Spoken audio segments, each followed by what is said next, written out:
That's not going to work. All right. Next question. Next person is going to be Ashley McCarter. Is that correct? Look, there she is. Golly. All right. Do you go by Ashley or Ashley Sue or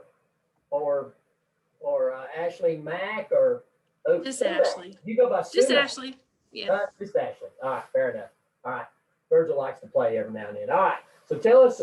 Go ahead. You might want to go ahead and tell your name again, the county you're from, or where you're from, your county, and also what's your responsibility.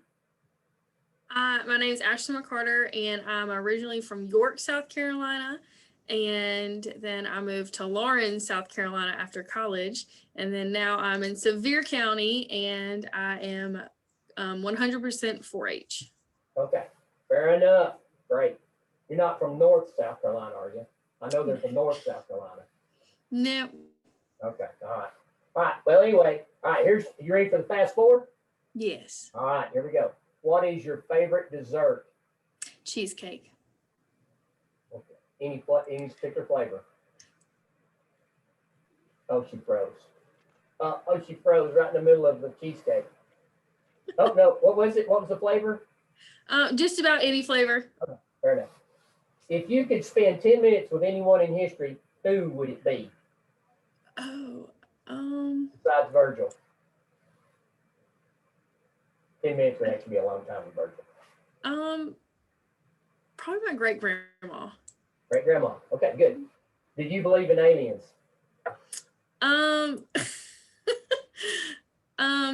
Maybe a little bit. Okay. If MGM did a movie about your life, who would play you? Oh, I have no idea. I've never thought about that. Reba McEntire was what we were looking for. Well, Reba is who would play me. All right, congratulations. Welcome to the Eastern region. Thank you. All right, you can now mute your screen. All right, Ty, we got this, looks like Scene Tremolier. Is that right? Scene Tremolier? That's pretty close. Sean Tremolin. I answer to anything. Big words, bro, Virgil. All right, Sean, go ahead and tell us your name, where you're from, your county you're working in now, and what your role and responsibility is. Perfect. My name is Sean Tremolin. I grew up in Oxford, Indiana, a small town in northwestern Indiana, so flat prairie. I now am in Scott County, and I am split between ag and 4-H. Okay, good deal. Are you ready for the fast forward? Let's go for it. All right. If you could be picked to be on any game show, what would it be? I feel like a supermarket sweep. That's good. All right. What food do you not like, but you eat anyway just to make mom happy? That's a hard one. I eat just about everything. I don't know. I'm not a huge fan of molasses. Wow. I love molasses. All right. Oh, I lost my deal here. Hold on here. All right, good deal. All right. What is the oldest thing you own? Oldest thing I own, probably some garden equipment I have from my great grandpa, like a old plow and hand plow and stuff like that. I've got a hammer from my grandpa. Oh, nice. My great grandpa. I mean, it's like 300 years old. I've had to replace the head twice and the handle once, but it's still the same hammer. Oh, that's awesome. I know. Yeah. Anyway, if you could relive any period in your life, what age would you pick? I feel like I'd go with the common answer of younger teen, or so then I could go ahead and talk with grandparents and kind of have that adult experience of connecting with them. Deal. All right. Congratulations, Sean. We appreciate having you in the Eastern region. Welcome, and hope you have a great career with us, and you can mute your screen. All right, excellent. Thank you. All right, good deal. All right, let's look and see what the next. Olivia Howard is our next contestant. Well, looky there. Hey, you was right on it. All right, so Olivia, tell us your name, your hometown, and the county you're working in, and also what your responsibility is now. Okay, my name is Olivia Howard. I guess I'd say my hometown is Fort Riley, Kansas. That's where I was born. I work in Knox County Extension Office, working in 4-H and A&R. Is that all the questions? Awesome. That's great. So are you ready for the fast forward? I am. Okay. If you could only watch one movie for the rest of your life, what movie would it be? Grease. Okay, Grace. I can see you like singing along with songs and stuff. That'd be great. I love a musical. There you go. All right. Favorite playground game from childhood? Ooh. What was the one where you'd like capture the flag? You'd kind of be like the I think it was called something like Capture the Flag, I think. Good deal. All right. All right. Something that you are really good at that most people wouldn't know. Oh gosh. Something that I'm really good at most people wouldn't know. I'm pretty good at sewing. It's kind of a random thing, but I grew up doing it, so that might not be something people would expect. Awesome. That's awesome. All right. I believe that's all 4 of them. Welcome to the Eastern Region. Thank you. I'm glad to be My here. future stream. All right. Let's see. I believe we got one more agent. I believe that will be, if I've not missed anybody, Ty, and I think that is Melissa Shelton. Melissa Shelton. Look, there she is. She's out in the woods. All right, Melissa, you're muted. Okay. All right, Melissa. All right, you know how to play the game. So you give us your name, your hometown, the county you're working in now, and then also what your responsibility is. Okay, so I'm Melissa Shelton. My hometown is Jonesboro area. I'm currently working in Unicoi. I am FCS and 4-H split. All right, good deal. All right, so you're in for the fast four? I mean, not really, but I guess. Oh, man. All right, these questions were selected especially for you. All right, what is your favorite pet's name? My dog's name is Co, so I guess Co. Okay, fair enough. What's your least favorite vegetable? Cauliflower. That's right in there with mine. That's right in there with mine. All right, fun question. Which would you rather do? Go to the moon, go to the bottom of the sea in a submarine, or ride around Bristol Motor Speedway at top speed with Dale Jr. driving? Definitely go around the speedway with Dale Jr. driving. All right. For a caveat, what if it was Kurt Busch driving? No, I'd go to the moon. All right, Gunman. All right, that's what I figured. All right, last question. Who is the coolest member of the Eastern Region staff? Oh, ouch. I'm going to say Chris Mackey because he signs my timesheet. Well, he's not a member of the region. Well, I'm sorry. Okay, the region staff. I'm sorry. I misheard that.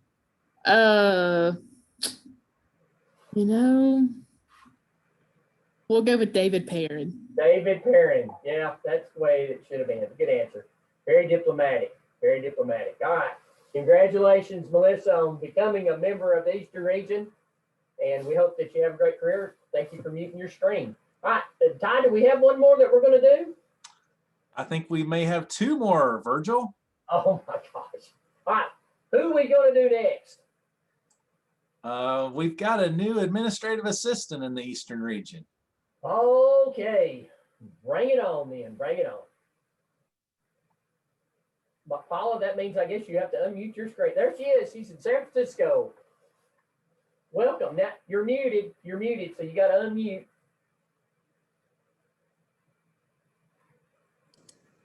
Okay, I was just getting myself together. You're together. All right. All right. I know it's not every day you get to be virtual. All right. So here's the deal. All right. So tell us your name again, and tell us where you. I guess you can tell us where your hometown is, and of course we know you're in the Eastern Region office, but you can tell us about your responsibilities. My name is Paula Merriman. I've been living in Monroe County for about 25 years, and of course I work up in Knoxville at the Eastern Region office. And my responsibilities is mainly 4-H. Okay. Awesome. All right. Are you ready for the fast forward? I'm ready. All right. What technology would you most wish was never invented? Probably to some degree the cell phone. Yeah, right there with me. All right, question 2. If you were stuck on a desert island and could only take one item, what would you take? Water. Okay, that's a smart one. I didn't expect that, but that's good. What is your favorite flavor of ice cream? Chocolate chip cookie dough. Woo! I think that you get some fans with that one. All right, and the last question: what's your favorite sport to watch on TV? Football. Football. All right, good deal. Congratulations. Welcome to the Eastern Region. Let's all give Paula a big hand. Yeah. And now you can mute your screen, Paula. Thank you. All right. All right, last one. Who is it? Rumor has it we have a new program leader in the Well, Eastern it's a region. good day for new, isn't it? Good day for new. Lots of new people. Justin Thomas, ladies and gentlemen. Unbelievable. I saw it coming about 2 people ago. About 2 people ago. You thought you were out. All right, Justin Thomas is our new FCS program leader here in the Eastern Region. Justin, tell us a little bit about who you well, you know your name. Tell us where your hometown is, and tell us where you are. Just tell us a little bit about yourself. You get a little bit more time. Yeah, I'm from McMinn County. I was born in Chattanooga, but lived in McMinn County most of my life. Still live in McMinn County, and right now finishing up being FCS agent in Bradley County. Going to hang on, be interim director for a little bit, and transition in April 1 to the Eastern Region. Okay, are you ready for the fast forward? Bring them on. All right. Question number 1. What is your least favorite color? Pink for sure. Okay. You like the little deals on my hat? That's my pink. Looks good with me, doesn't it? Yeah. Yeah, right here in front of the Capitol. All right. Anyway, okay, pink. I understand. All right. What would be your favorite dessert that you would get if you went to Dairy Queen? Oh, that's easy. The cookie dough blizzard. Cookie dough blizzard. Okay. Oh, yeah. I am a chocolate covered cherry blizzard person myself. I understand. All right. What is your favorite instrument to play? Guitar. Guitar. How many instruments do you play? At least 3. 4 if I'm dangerous. Okay. All right. And the final question is what 4-H event do you look most forward to doing when you as FCS program leader? Oh, that's a good question. I mean, if I'm going to give you a lot here, doing Clover Bowl with Mitch Beatty. Yeah, that's good. That'd be it right there. That Mitch Beatty guy, he's pretty sharp. What I've heard. I've never seen him. All right. Anyway, well, congratulations. You passed the fast forward. Let's give him a hand and you can mute your screen. And let me tell you something. You all didn't just do this for the fun of it. We have some great prizes for participating with us today. Ty Petty, tell them what they won.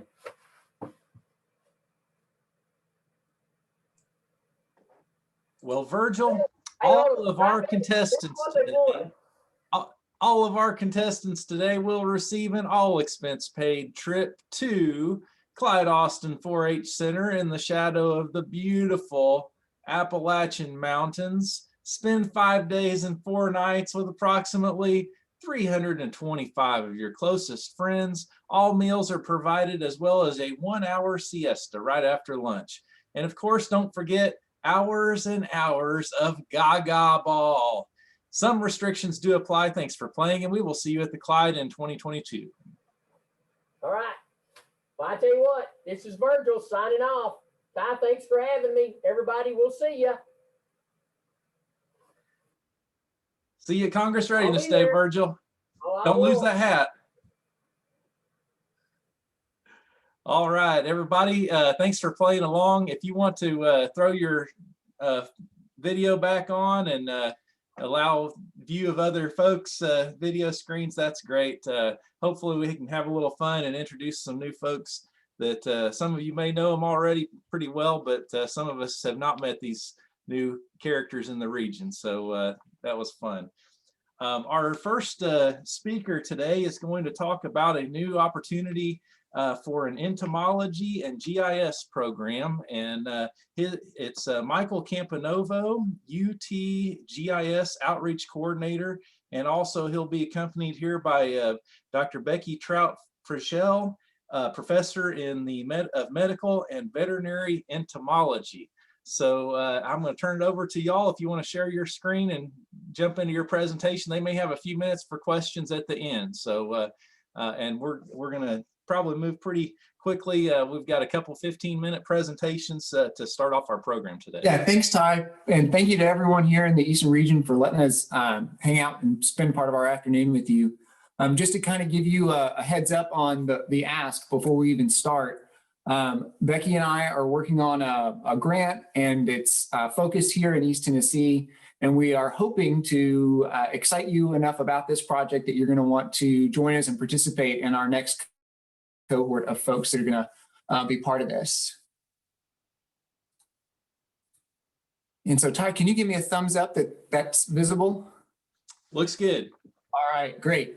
And so, yeah, in order to keep us on schedule, we'll try and keep all this stuff short. But we are part of a USDA PD STEP funded grant.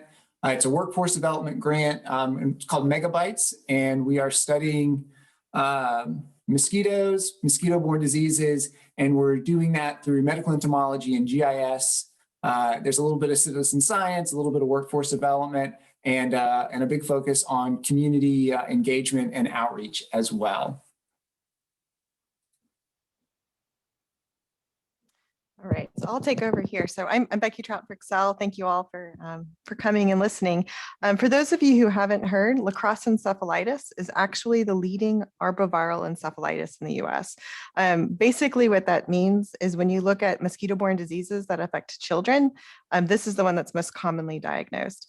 Unfortunately, or fortunately for me as a scientist, most of the cases are found in Eastern Tennessee and Western North Carolina. When we look at the epidemiology of those who come to the hospital and are presented at the hospital, this disease really affects children under the age of 15. Symptoms typically are a summertime illness. It can progress into a neuroinvasive disease as well, with seizures, coma, encephalitis. And recently, there's been a lot of connection with cognitive disorders. So these children who get bit by these mosquitoes, these infected mosquitoes, end up with like ADHD and other neurological disorders. The cost associated with these, with infection can be anywhere from about $50,000 to $3 million. When you think about one individual, one child going to Children's Hospital, taking time off from work to be with that child, it can really add up to a significant problem in our area, in our backyard. The reason this problem is here is primarily because of these three mosquito species. So the one in the middle is called the Eastern treehole mosquito. And as you can imagine, it likes to lay its eggs in tree holes. So it lays its eggs in tree holes and it feeds on these cute fuzzy little animals with sharp claws and really sharp teeth. And really this La Crosse virus just kind of moves between these, this mosquito in the area and these reservoir hosts. What happens though is there's two other mosquitoes that have come into the area. I assume most of you have been bitten by the Asian tiger mosquito, and some of you might have even been bitten by the Asian bush mosquito. But really it's kind of this problem where we have these mosquitoes laying their eggs together in an environment and feeding on a reservoir and then accidentally feeding on us or children and then spreading the virus to the kids. So some of the things that have been really frustrating for me as a scientist is, you know, we have cases that occur every year in Eastern Tennessee, in Knox County, Union County, and other of our, you know, nearby counties. But there are no vaccines. There's no preventative for this virus. And what we hear all the time, you know, is, you know, wear repellent, wear clothing that's, you know, really hot during the summer. But it's just not done. If you could hit advance. Yeah, so what we know, right, from like coronavirus 2 is personal protection may not be used by individuals. can do the next slide. And the other thing is we know these mosquitoes are a community problem, right? So mosquitoes can grow in your yard and fly over to someone else's yard, just like it can be in someone else's yard and fly back over to your yard. And these habitats are plentiful, they're everywhere. They lay their eggs in tree holes, and Eastern Tennessee is known for the trees. And so what are we doing about this? So we've got this team through Megabytes, and we are working to do a workforce development by training educators across East Tennessee. We're working to develop a community-driven mosquito surveillance program. And then as part of that, working with the teachers and working with the students, we're trying to develop communication material that can be shared in local communities to help us prevent the spread of La Crosse. And we were really lucky our first year, pre-COVID, everything went really well. We had about 17-ish educators from all across East Tennessee. It was a great event. And then obviously COVID hit. So year 2 was actually kind of a repeat of year 1. And we're looking forward this year to enlisting more educators from across East Tennessee. And just to kind of give you an overview of some of the types of materials that are being put together. So we've got middle school and high school science educators primarily. And so these teachers are developing material that we can then share with the next cohort, the fellow teachers in the program, and then East Tennessee educators who actually have nothing to do right now with Megabytes. So that could be anything from lesson plans to, if you're familiar at all with GIS, this idea of building a story map where we're putting interactive web content and actually sharing data and maps that the students themselves are actually collecting and creating. And then in terms of community outreach and community engagement, that's coming in a lot of different ways. So we've got students working on everything from science fair projects with this data. We've got news stories that come out, whether those are student created or actually from the local media. We've got students doing real scientific experiments where they're looking at data from 2019 and 2020. And my favorite one of these is we've got this team of middle school students here in Knoxville that actually have a podcast they've created about the work that they're doing, and they're sharing that with folks. And so Becky? Yeah, so this is a year-long engagement, a commitment between ourselves, the Megabytes team, and any educator who, 15 educators to work on this project. We're asking for lesson plans to be developed, so 3 of them in particularly, one on entomology, one on data analysis, and one on science communication. And we'll actually, because our team is a big proponent of give and take. So because we're taking these developed lesson plans from potentially one of you, we'll be paying you $200 for those lesson plans. And so a 4-H lesson plan that fits any of these categories would be fantastic. And they do fall in line very similar with the 4-H template. We met with Jennifer Richards and she confirmed. We're also going to be doing a community-driven mosquito surveillance project with this. So the students go out, they ask a question, they set up these mosquito traps, they collect eggs and send them to us at UT. And then for completing that, we'll be paying the educator in charge of that team $400. So that's really up to $1,000 for participation in this year-long engagement. There's 3 workshops that are involved, and really we've had a mix of people, so traditional classroom and non-traditional classroom activities already developed with biology and chemistry specifically, and then an after-school club as well. We think that working with 4-H would be an excellent opportunity to bridge our projects together.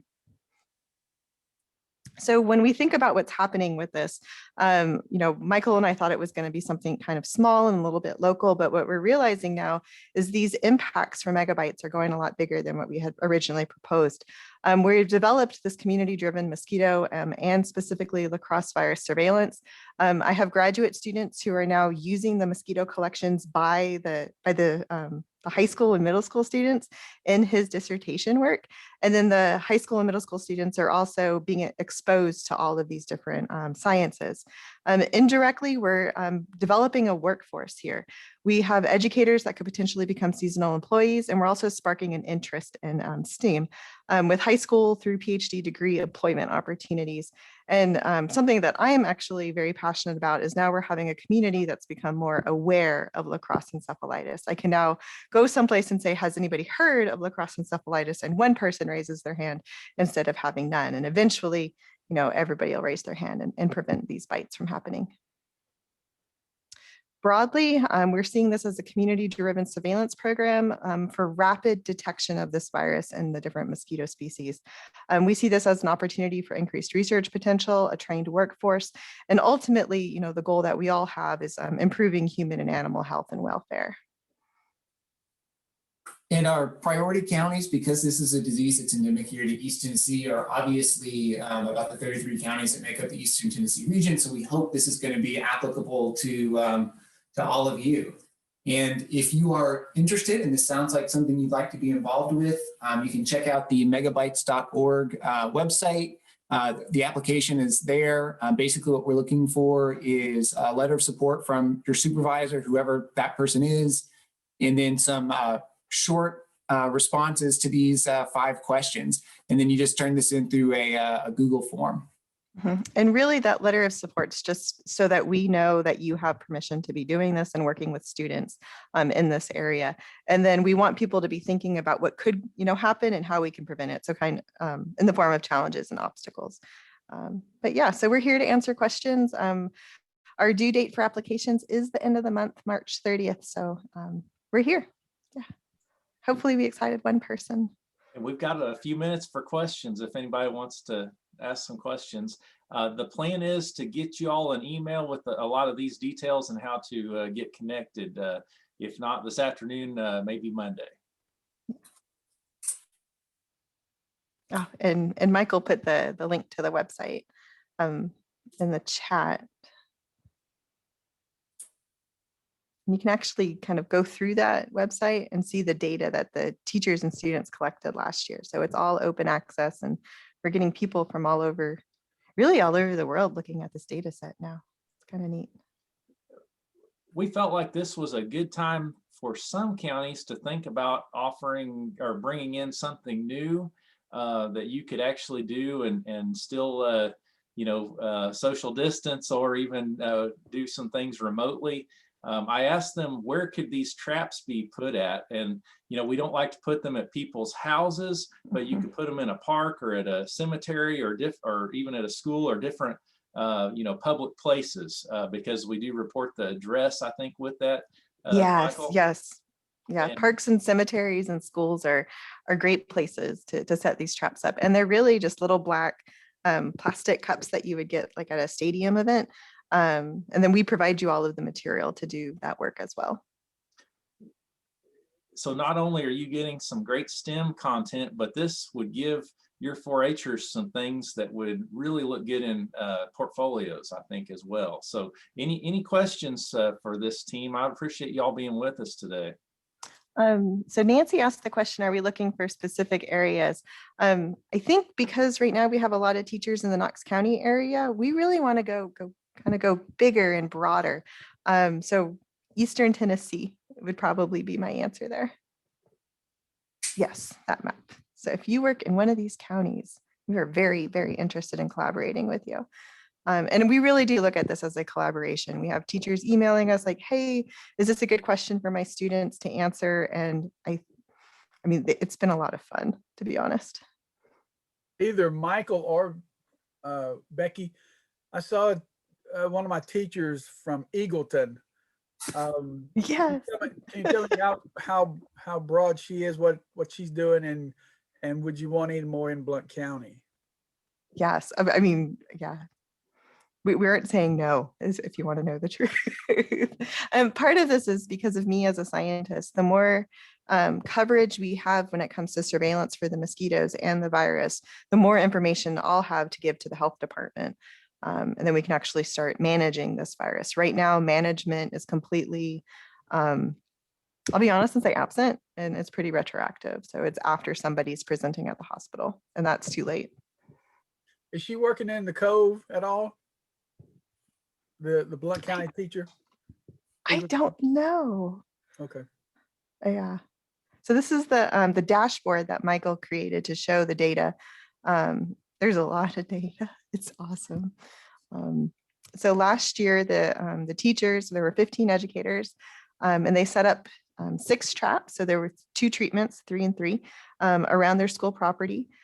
Each school had a different question. Some schools actually had the same question by accident, but they set up for 6 weeks worth of trapping. So we ended up with 36 egg papers from each school. And that's amazing, to be honest.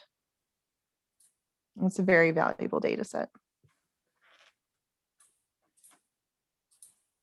I would be also really interested in the Northeast area. Yeah. We don't have anybody up there. Well, I think We this do. is something that could work really well with a homeschool 4-H club, especially. It could work well even with Honor Club to give them some service project kind of things, experiences. But really, there's not any group it couldn't work with. They mentioned after school and others. So yeah, see if this fits into something you'd like to use. And we've also developed a few mentors, so that can help you kind of, if you're afraid to ask us a question. There was a question that I interrupted. I apologize. No, I was just saying, this is Lauren McCoy from Hawkins County, Upper East Tennessee. I have a 4-H'er who does forestry, wildlife, and fisheries portfolio that we would probably be more than happy to help you all out. So if you could drop your email, I was actually going online to go ahead and fill out an online application. If you could just drop your email, that way I can email you some questions. I think that we could definitely fit this into his portfolio work. Definitely. Just dropped it. So everybody can get it too.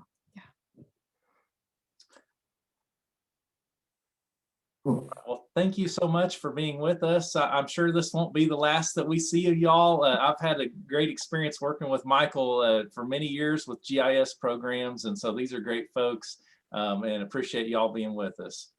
Thank you all so much. Appreciate it. Thanks for having us. And we're here to answer questions, so feel free to holler. Okay. And y'all are welcome to hang out with us today, but of course we don't expect you to. I know you may have other things to do. So thanks for being with us. Thanks. I'm gonna go teach my lab. I have another Zoom meeting. Yay.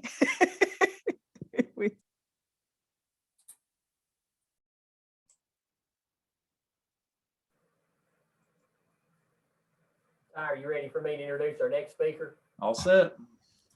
All right, Cindy Cooper is going to visit with us today, and I know her as Cindy Cox. Me and Cindy go back probably a lot further than either one of us wants to admit.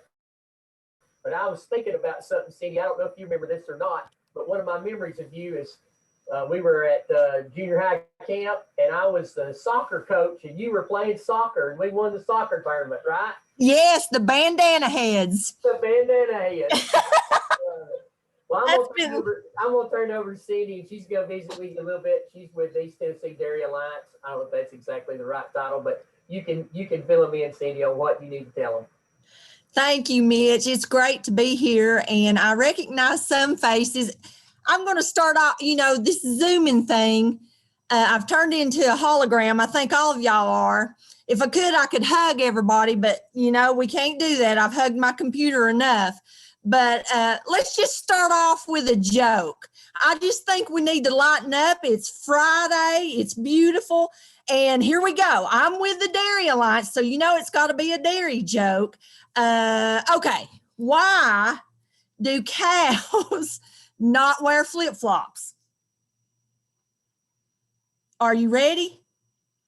Are you ready? They lactose. Ba-dum-bum. Okay. Now, we got people laughing. Some people are rolling their eyes. That's okay. I'm with the Dairy Alliance, and I work with schools K through 12 and students and teachers and school nutrition. I have the entire state of Tennessee and part of Virginia. I love those folks too. They're Tennesseans, really, in my book. I hope nobody in here is from Virginia, but good folks to work with. And as y'all know, schools, we've not been able to really get in schools. This too is going to pass. We're going to be back in schools. I know several of you are doing things virtual. Some are doing some things live, but I want to tell you some of the resources, and I would love to work with you guys. And I'm going to tell you some of the projects. And Mitch may have to mute me because he's known me my whole life, and I've never been a person of few words. I don't know. It's a disease. But I have some resources that I want to work with you and your students. We want to engage students, and we want to talk about milk and dairy.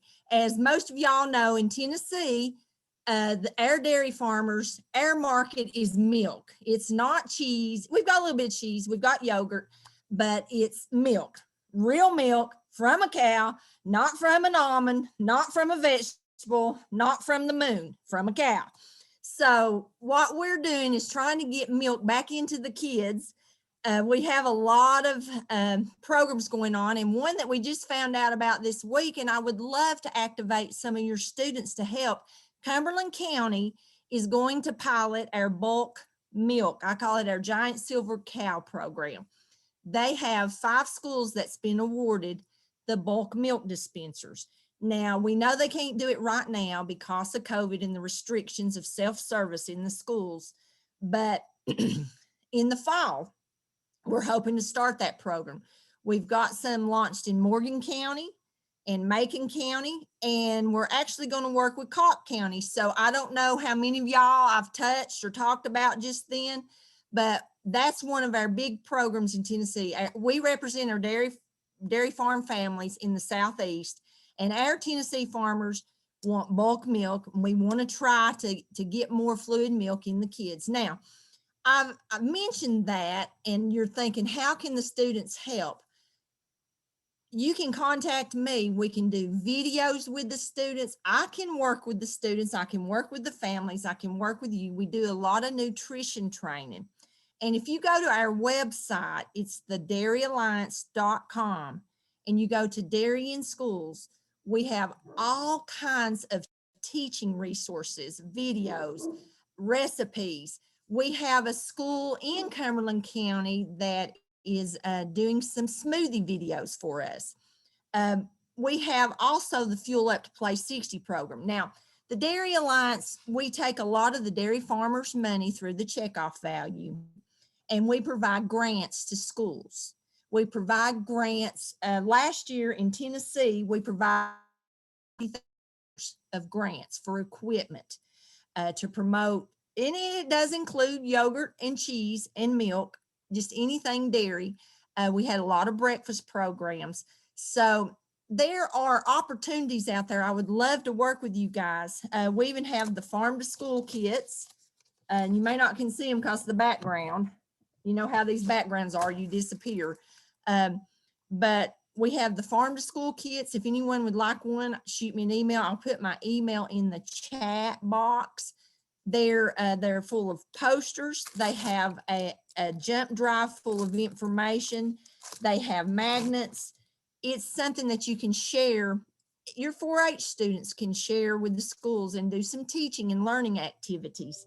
I'm really here to answer some questions. We are doing lots of work with entities outside of the school to try to reach the youth and with partners. Now, I know I work with some of you all in June for June Dairy Month. A lot of y'all may know Denise Jones. She's in charge of that. She's awesome. Her and Elizabeth Mortez, they do the June Dairy Month, and we help with that. My focus is in schools and anywhere that kids are. So this year we have a new CEO, and she is wanting us to expand beyond just the school doors. So I'm here with resources, links. I'll take questions. We train staff on nutrition, on sustainability. That's a big push. We have videos and resources for that you guys can use. You just have to email me, or if you want me to help with presenting or demonstrating, I'll be more than glad to, either live or virtual. I'll take some questions. I don't really know if I've touched anybody, tapped into any brainstorms. Mitch, I don't know. You might want to throw something out there that if somebody wants to ask me something or needs something, or a county specific that you're looking at resources, I'm here. Please ask. Anybody got any questions? I was gonna say, if nothing else, I could get in touch with you. Yes, please do. I might want to drop your email in the chat box there, and they can just. I'll do it. Let me do it right now. And if there's a website where a lot of resources they might tap into are located, you might share that too. Yes, and it's the Dairy Alliance and usdairy.com. And sometimes I get so fast typing, I put diary. So anytime it says diary, you know I mean dairy. So, but I would love to assist, and we do food demos. We do sampling at schools. If I can help with any of your school and student projects, I would love to, because, you know, 4-H and dairy go hand in hand, and nutrition. I was always in the health and nutrition part when I was a kid in 4-H, but I'm a longtime 4-Her, as Mitch had to mention how old we are, but That's I think okay, the program- Cindy. Yes. You and I used to compete against each other. Amy, that's ain't best public speaker. Oh, my knees would shake when I would know I was up against you, young lady. How are you, Amy? I'm doing well, and I can say that there are lots of good resources on that Dairy Alliance page. I use them all the time. So Thank you for doing that. Wow. Well, we need to, you need to reach out to me. We can do some stuff together, some projects or some other things. That's amazing. good. Oh my goodness, my knees are shaking again, Amy, I swear.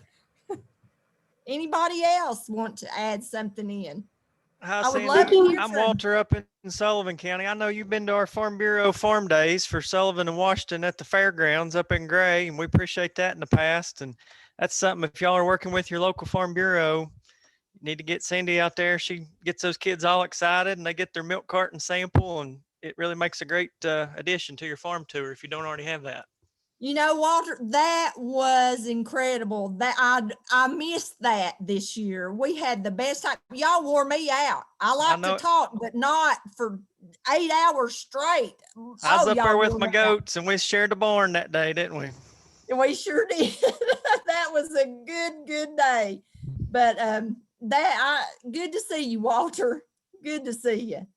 Oh, and he mentioned our virtual farm tours and our Adopt a Cow program.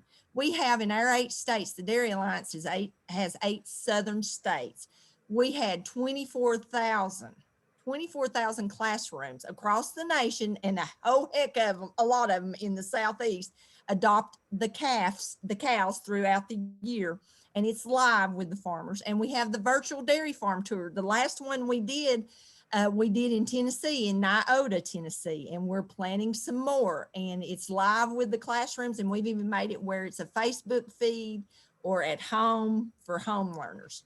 So please reach out to me. It's great to see all y'all, whether you're just a photograph or you're moving around or you're froze on the screen. We're all in this together. Y'all are great. Mitch, I guess I'll hush now. You've got a fine group. So we appreciate it. And Cindy, was she gonna put her email in the chat box? Because I haven't seen it. Oh, you know what? I sent it directly to Mitch. Let me send it to everybody. Sorry about that. That's it. I'm glad you caught that. Well, y'all have a good weekend. Get outside and just enjoy the weather. We'll do it. And everybody will get in touch with you as they need you. And I'll try to, don't be a stranger, holler at me and, the staff here. You never know, we may have some day camps and things happening and all that stuff. And you're right, when we get back together, there's all kinds of other opportunities when we go back face to face. So, good deal. Sounds good. All right, Thank good to y'all see for you, the Cindy. time. All right. Good to see you, Mitch. Good to see everybody. Take care. Ty, I guess David is next. I'm unmuted everybody, so I can't see anybody unless they're unmuted. There we go. That's all right. Yeah. So David Gates is going to spend a little time with us going through some of those 4-H Cares audio video tech kit that everybody got in their counties. And we hope you dug into that and gotten to use a little bit of it, but we thought it might be useful for him to pull a few things out of those boxes and talk about how you might use them and how they work and operate and that kind of thing if you have not gotten a chance to try them out. So anyways, David's got an awesome video set up that he's going to show us, and he's put a lot of work into making this little demonstration really top notch. So he's got video cameras all over his office. So David, we'll turn it over to you. And if anybody has anything that they want to pull out of their box later at the end and say, what in the heck do I do with this? Feel free to do that if you happen to be at the office. Well, thanks, Ty. And we're still exploring what we have and what we don't have. You keep unboxing things and more things just keep opening up. You just never know what it's going to be. It's Christmas over and over and over again. Let me swap over and look at what you had in that box. And there were 5 different options that you had. And David, if I could, I was just, never mind. I'm sorry. Go ahead. Oh, go ahead. I know that some of what you're going to do is not necessarily sharing your screen. So if you want to change your view to speaker view, that might be the best setup for the next little bit for David's session. So try to switch to speaker view for the best experience. Okay, good deal. So we had 5 different bundles that you could get. And some of them repeat some things in it. Some of them are very unique. I'm not going through every piece and all 5 of those. I mean, we don't have all day to do that, but just we're going to hit some of the highlights. And that option number 1, that was the GoPro bundle. A couple of things to look at that was the actual GoPro camera with a bunch of accessories. And it also has one of the GoPro gimbal mounts that go with it. And I'm going to demonstrate the gimbal in just a couple of minutes. The second bundle was the Canon EOS camera. That's sort of the small camera. And what's really nice about it is that it has a viewfinder on the back of it or screen, and it flips around. So if you're thinking about making videos and things of yourself, and if you go on YouTube and you look at vloggers will be using this type of camera. And it's where they can hold it out basically at arm's length, but have that video screen flipped out to the side so you can see what you're filming. Pretty good idea. Bunches of stuff that came with that. I just got that M50 camera out yesterday, I believe, and got the battery charged up. Nice little camera. Option number 3 was the smartphone kit. And if I remember correctly, this is probably the most popular kit that was chosen by the Eastern Region counties. Now that kit has a lot of really neat things. So if you're thinking about using a smartphone, Android or Apple, or you have a tablet like an iPad, this kit is right up your alley. It's got a lot of adapters, things to it. It's looking at tripod lighting. Lighting's a big thing too. Looking at a lot of things there, and there might be a few little things that you would want to add yourself to sort of supplement this kit out, but it's a great start. Option number 4 is an audio and light kit. It has the same big light set as in the option number 3. You'll have it. It's got a couple of adapters, but it has a Bluetooth microphone, and that's what you see at the bottom of the screen. It looks like just a long cube. And then it also has the Rode microphones. Now, since all of this happened, one of the things that occurred was that every county is getting a set of the Rode wireless microphones, and I'm going to show you mine. Honestly, of everything in all 5 of these kits, that is my absolute number 1 pick. It is probably the most bang for your buck of anything that you could spend money on if you're thinking of audio and video, doing things for your county. One note, when you're using that USB mic, when we connect things by USB to our smartphones especially, it's going to let you make one USB connection. So if you're using the mic, you can't use another USB connection, excuse me, Bluetooth is what I mean. Reverse, go back, replace USB with Bluetooth will be fine. But you can only use one of those Bluetooth connections at a time. And that sometimes limits things of what we can do. And that's where this Rode microphone sort of comes in because it's not using Bluetooth. Let's just do something a little bit different. And then option number 5 was the big DSLR digital camera, and that is the Canon Rebel T7. It's just a basic digital SLR camera. It will do video too, but we're looking at the accessories with it, and it does have that longer zoom that you can swap out with it too. So a lot of cool things that we have there. Has everybody gone in and sort of opened up and at least seen what you have? Or is it still in the box?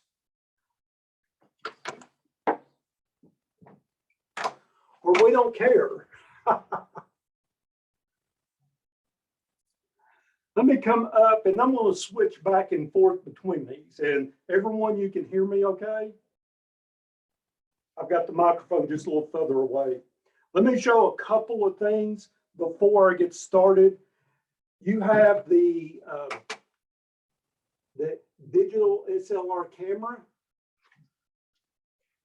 You'll see that here.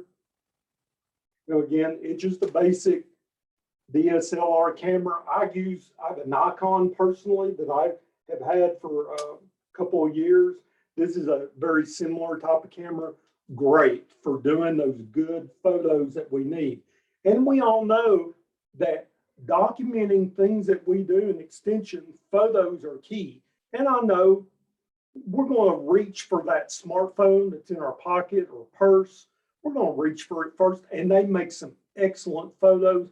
But sometimes having a lens such as this really is going to take it to the next level. I mentioned that other camera, the M50. And what's nice about this, you've got the screen that comes out of the back. Now you can flip it and close it and protect it. That's always good. But you can open it up, flip it around, and come back, and you can actually get a preview of what's going to be the photo that you're taking. But you can also flip that around. And looking at it this way, turn the camera on. I'm shooting here, but you're going to be able to see what you're shooting right over here. So if you are doing video, you can actually hold it at that, arm's length type thing and be able to shoot some video. You're just having to do it on your own. Now, a couple of fun things there. Let me point out a couple other things before we get to the meat and the potatoes. One thing about that you're going to see over and over with all of these different items that we have here is that most of them are going to be USB to where you will have to charge them.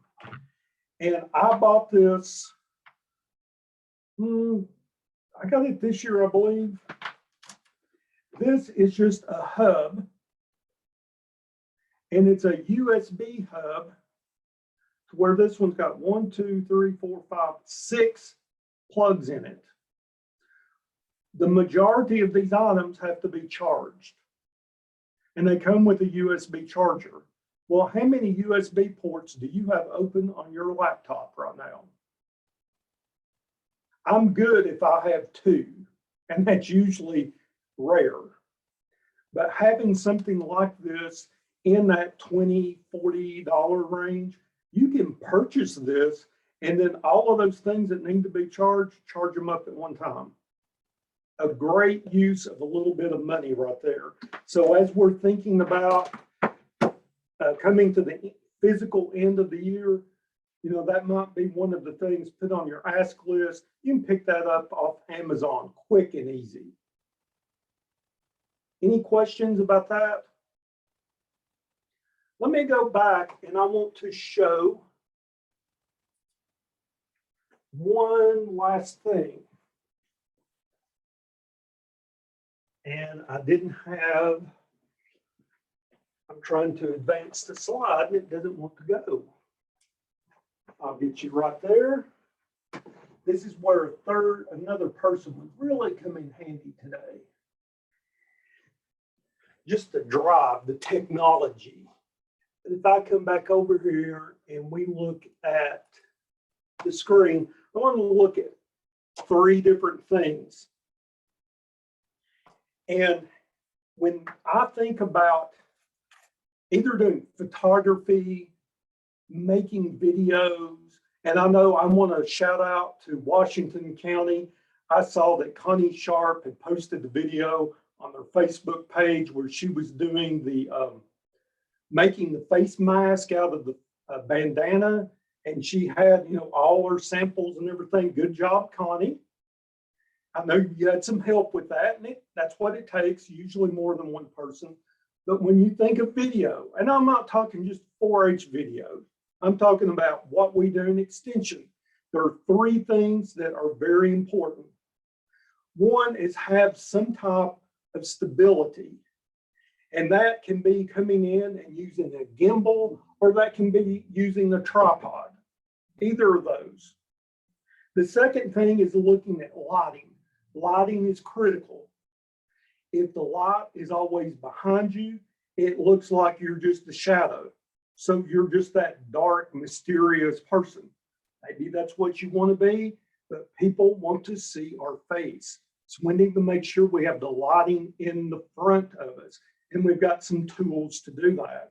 And then the last thing, which is equally important, but it's probably the most important, if you don't have the sound, and that's what you're doing, is talking, and people can't hear you, why do it?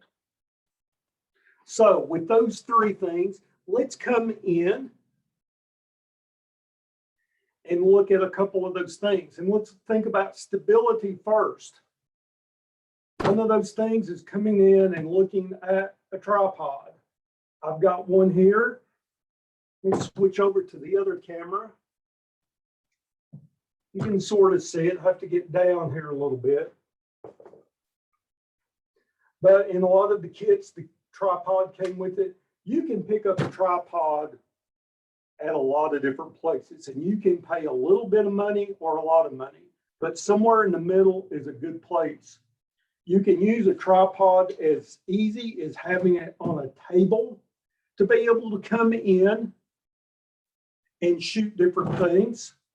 You can also come in and you can use it in different ways.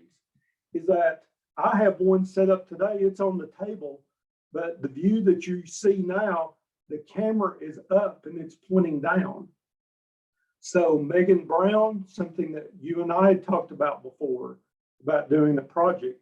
This is and again, I didn't spend a huge amount of time. I spent a little bit yesterday afternoon just setting it up. But you know, you're able to create some things like that. Having some type of tripod.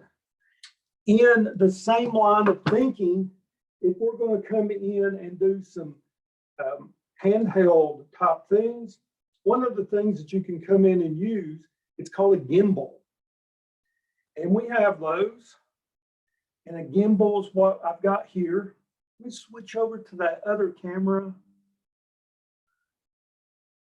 And here it is. This is cool because it is basically, think of it like a Steadicam that you've seen.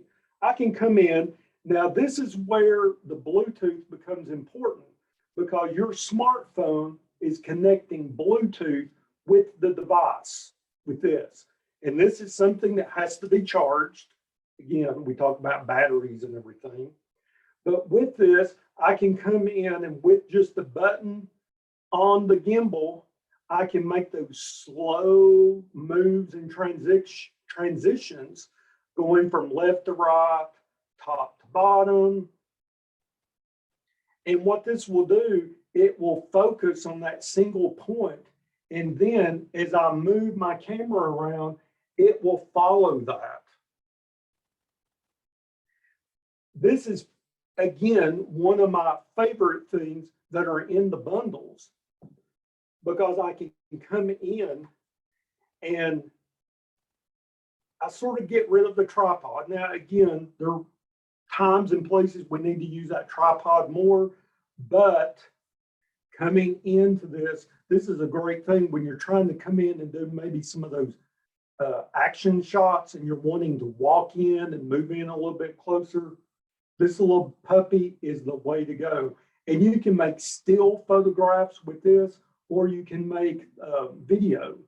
Again, it's going to pair and work with a smartphone. So either an Apple or an Android phone, go in, download that software, and then you just have to pair and connect the two things together. Let me stop here just for a second and ask you, do you have any questions about those top things? I know the gimbal may be something new that you've not seen before.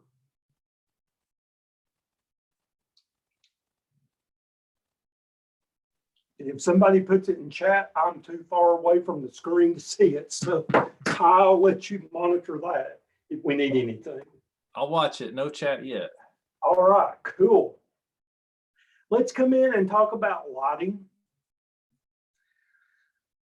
If you cannot see what you're trying to make the video or the photograph of, just forget it. And there's a lot of different types of lighting that you can look at. One of the things that we had that came in the kit was one of these. It's still a little bit tall. I'll just take it off. It's the big light. Now, everyone, close your eyes. I'm not going to shine it in your face because that would be really mean. But this type of light, when you come in and look at the back of it, it's got like VCR video camera batteries, big ones. Again, they have to be charged. And you have to charge them with a USB plug, fun. But you can also come in and adjust the intensity of the light. And what's nice about these LED lights is that with the intensity of them, there's a warm color light, and that is impossible to see on the video, but that is the warm and that is the cool. So you can adjust how much cool and how much warm light that you need. Now, a lot of times, just move them both at the same time would be the best way to come in and start. But hey, as Megan told me, I think, and you can remind me, Megan, if you were the warm or the cool light. I don't remember offhand. I am the warm, Crystal is the cool.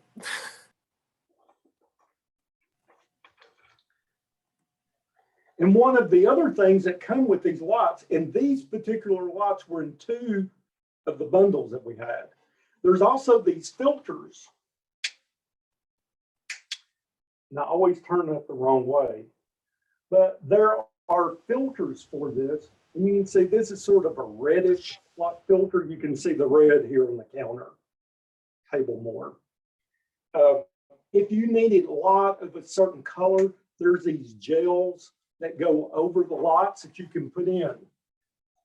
So again, cool. But you're thinking, hey, David, you know, I don't need that kind of light. Well, one of the lights that came in the kit, it's USB. So I'm going to plug that into my hub. Is that there is a simple USB light, and you can control the intensity of it. But when Megan is doing, you know, just a Zoom meeting, and we need some of that front face lighting, one of these top things is cool. Now they make these that go on top of a, you know, monitor. You want me to tell you the quickest thing to go? If you have a Dollar Tree near you, you can go to the Dollar Tree, and for the mighty price of $1, you can come in and you can buy one of those little punch lights. It's got batteries in it. You can take one of those and put that there in front of your screen, and you've got some instant lighting right there in front of your face. So having that light is also important when you think about it. And whether it's these big lights that you have on a stand or just a small USB or battery powered light, you can see either of those two are going to make a big difference. And sometimes what you think is too much light may be just right. We need to be well lit. And if any of you have done local television, remember how many lights are in that studio. It's a bunch of them. So we've talked about stability. We've talked about some lighting. Now let's talk about sound. Sound, again, because we're talkers. If you are not a talker and in extension, you better learn to become one pretty quick. And this is our main form of communication. So when we come in and we're doing these type of videos, we need to be heard. And I don't want the video camera just right 2 inches in front of my face. I want it to be back. But sometimes that gets back into where the microphone is for different things. Today I'm using a microphone. It's a Yeti. Looks sort of like a radio microphone. I'll swap out, let you see that a little bit better. This is what I use to teach with now. Best thing for me that I got during the pandemic was teaching these classes, and I could ditch my headphones and I could use this. Again, you need to be in a quiet place to do that, of course. If it's loud, you need to use your headphones. If you're in a shared space, you need to use your headphones. But if I'm in that quiet spot, this microphone has been absolutely wonderful. But let's think about from the microphone. And every county is getting one of the Rode wireless microphone kits. They come in black, they come in white. I think most of ours are white because that's what we can get. So what you're going to get in this box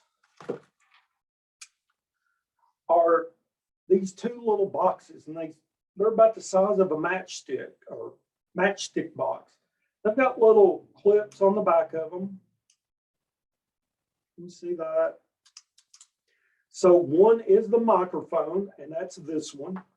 I know it's the microphone because it's going to have this little inputs, and in the center, that's the microphone. I can take one of the little fuzzy wind guards and I can snap it on there, and I can use this as a microphone. So I could then come in and I could clip this to my clothes, to my shirt, my jacket, or whatever, and I could use it straight as this. This is a wireless microphone, no cord to it. It does have to be charged. And guess what? It needs that little plug that goes into a USB. So you're going to have this, and then the mate to it is going to be the receiver. Well, the receiver will then just have a little cable that plugs into it, and then you can plug this into your device. So in some of your digital cameras, you'll be able to plug this into to record the sound with video. If you have a tablet or smartphone, you're probably going to need one or two kinds of adapters. This is one of the adapters I have. It still has the plug. So like with the newer Apple products, I would still need an adapter to plug into it to get it into my phone. But I can come in and plug this into the mic receiving.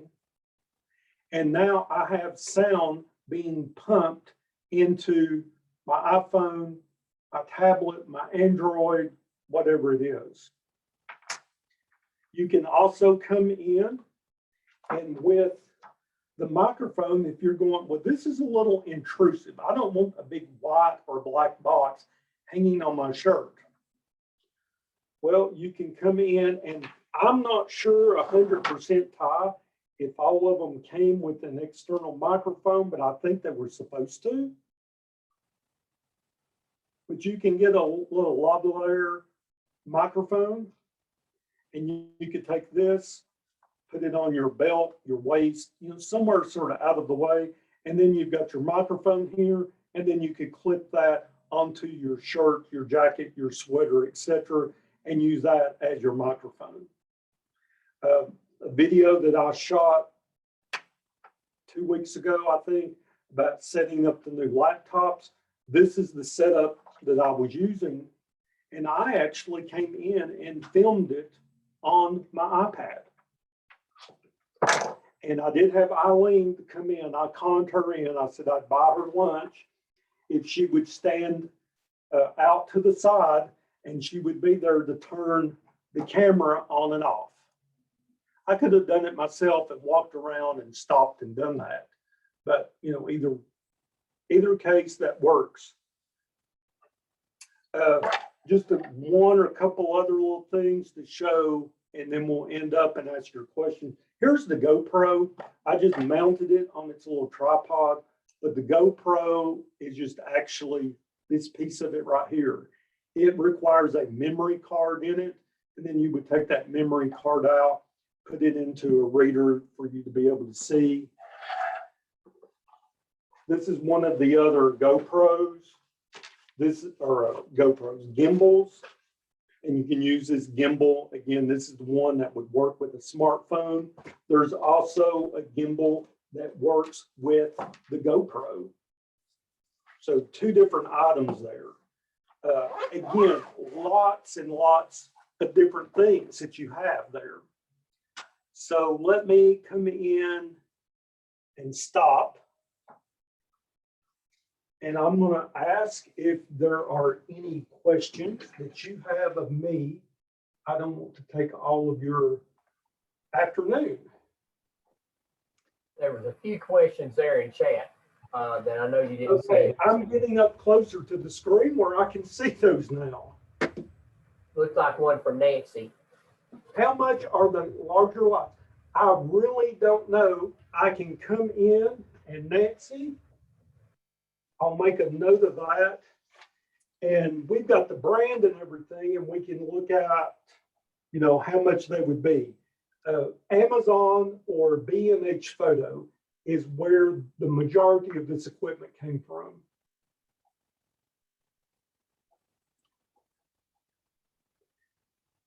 Where's the best place to get the gimbal, and how much are we looking at? The gimbal, I think, is in the $200 to $300 range, somewhere like that. B&H Photo, we can again look at that. Think about the brand I have is a little bit different than the brand that 4-H ended up buying. They're very similar. I got the one that Apple recommended. My gimbal is 1.5 years, 2 years old now. Can the Rode mic we got be used with the computer and the new PA system? I know that the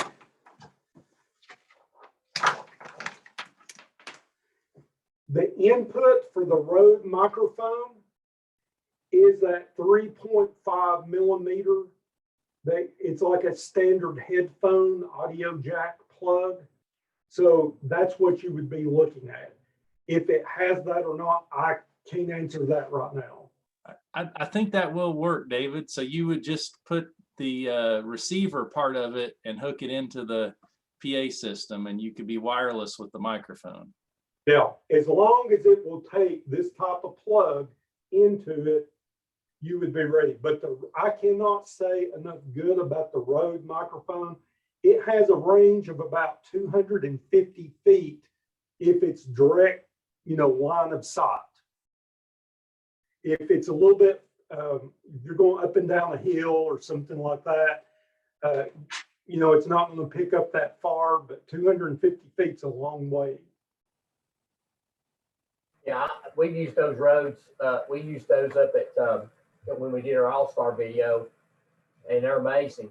They probably get the award for the thing that looks the least like it would work, that works better than you ever dreamed it would. Because it just looks like a Exactly. little piece of plastic. It's highly, highly rated. All of your, I realized the mic was over there. It's highly rated. The reviews are really good. I had one of these and I shared that with Ron, that might be one of the things to look at. I was really impressed, and I was really surprised that everyone is going to get one of those. So congratulations. Hope you all can really put that to good use.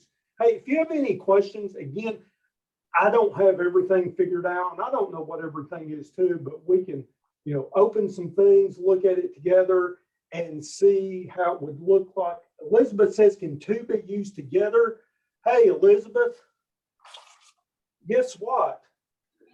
There's also an adapter they provided. And that little adapter lets you take two of those Rode microphones and plug it into one. So I know Elizabeth, that good questions there. Megan, we talked some things, so that gives you a few ideas of some things that we had talked about. A carry and storage case, good luck. We're in the market for that kind of stuff right now too. But that adapter came with one of the bundles, and I'm not sure which one. But you can pick, the adapter is about $15 when you're looking at B&H Photo. So look for that. If you don't see it, you can search for Rode SC6 and it'll pull right up at about $15. It'll get you one, because I ended up buying an extra one to put in my kit. Hey, great. It's wonderful to spend some time with you all today. Again, like everybody, we look forward to being able to see everyone in person, and that will eventually happen. But if you all need anything, please feel free to reach out to me. I'm in the Eastern Region office some days I'm working from home.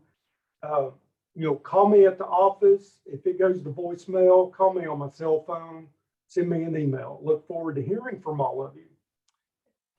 Thank you so much, David. A couple other comments there. Connie Sharp said the hardest thing for her was to get everything loaded onto the computer, but you sent out a step-by-step guide to help her. So she said, thanks, that was awesome. And Greg asked about, are there Rode mics at the region office for a lot of counties? And yes, we have a box, and it's actually sitting in my office. In most counties, we still need to get those out. So I've kind of been quarantined. My plan was to try to get a bunch of those delivered at the same time as some vegetable manuals I need to get out to counties, and that kind of got curtailed until late March. So I'll be back out making rounds, or if you're by the office and want to pick yours up, feel free to do that. And with the new computers coming out, if there's still some left at that point, we can always throw them in the box and send them with the new computer if you're getting one of those. We'll eventually get everything out. It's a challenge with all of us right now. But appreciate the time and being with you today. Sounds good. Thanks so much for all the work you put into getting that ready for us, David. I think that was super useful. One other thing for y'all to remember is that there might be one of those gimbals in a county next door to you, that if you just have a need for it once or twice a year, or for that lighting equipment, you might be able to just go borrow it and make use of something like that. So we've talked to all the agents a little bit about this equipment in different regions. And so if you don't mind just making sure that if somebody else in the office has a need for something, if it's A&R or FCS, it's great if we can share that awesome audio video equipment with everybody and just strengthen all of our programs. So we're really lucky to have that. That's for sure. Thanks, David. Well, we've got a 4-H Clover Bowl Quiz Bowl system demo. Some of you have seen this before, but we're gearing up for Clover Bowl, so we wanted to do this with you and just refresh your memory on this new system that's a lot easier to use even than the old one, which wasn't too bad. And after that, about 20 minutes, we're going to take a break. So if you need a break, it's coming. All right. first thing I want to do, and I want to just make sure I sent an email to y'all just a few minutes ago. Of course, it went out because it's really, if you haven't downloaded this system or haven't got you an account, it's free. And so you need to go back through that email. You got to go through the email to do it. So you don't want to just get on the line on the go to their website and then go and say, well, now where's the code at? Well, the code is in the email, so he's giving you a special thing. And so a couple things, you can have as many of these systems or as many of these accounts as you want, as many as you need. You can have it, so your volunteers can have them. You can just give that volunteer that email and they can download their own account. I mean, you probably don't need to be sending it out to every teacher you have in the county, but if you've got some folks that have it, they can go ahead and do it and they can have their own account and they can use it. We saw that happen a lot with Horsebow as they were practicing and all that kind of stuff. So anyway, I sent that back out to you. I was going to go over that a little bit, but I think since we're rushed on time, I think most of you have seen that. So we were going to do a little quick demo and just show you how easy it is. And it is super easy compared to what we did last time. So, and we know for those folks that did Clover Bowl last year that didn't do Horsebow this time, it was so much easier, so much more user friendly, and so much an easier situation for us to use. So that being said, Ty, did you come up with some teams for us? Folks on the team? No, I think we wanted to bring in a few folks that maybe weren't as familiar with this. So yeah, let's get some new folks. We'd like to get some volunteers. So if you bring that system up and we can get them on the website, we'd love to get some people on here that haven't used it a lot just so you can become familiar with it. All right. So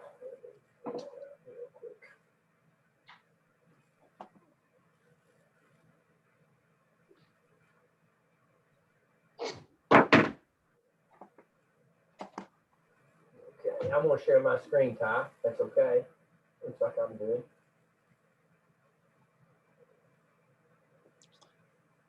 So if you would like to play, go ahead and take your phone and go to quizbowlsystems.com. Just on your phone internet browser, quizbowlsystems.com. And we're going to need at least 8 players. So please all jump in. If you haven't done a lot of this, let's try it out. Zoom quit.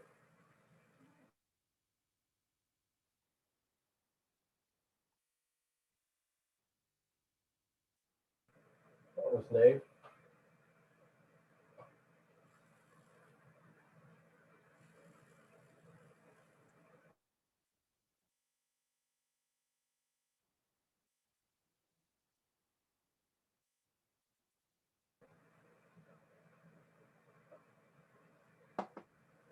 Am I back? You're back. I didn't know if it was me or that got lost. No, it just said it quit unexpectedly. Let me try this again. I'm afraid it might be my. Let me go back here and share. All right, can you see my screen now? Yes, it's coming through good. All right. Now for some reason I'm not seeing you guys, but that's all right. So so what we'll need to do, I'm going to host a match here in just a second. You'll need to let me just go up here. You'll need to come to this part here that says quizbowlsystems.com, and you'll come to this web page here. All right, so this is kind of where I start. When I hit host a login, it will automatically go. It'll go automatically bring me to this screen, and I've got all my deals here. So anyway, I'm gonna just pull up one of our Clover Bowl ones, and we talked, Walter, for your benefit and for Greg's as well. Greg Austin had asked me about this, and we worked on it a little bit, but Victor did change our match settings to work pretty good, so we're good. So I'm going to go ahead and create a match real quick. And I'm going to put in here just pretty simple here. We got to create some teams. So I'm just going to have team A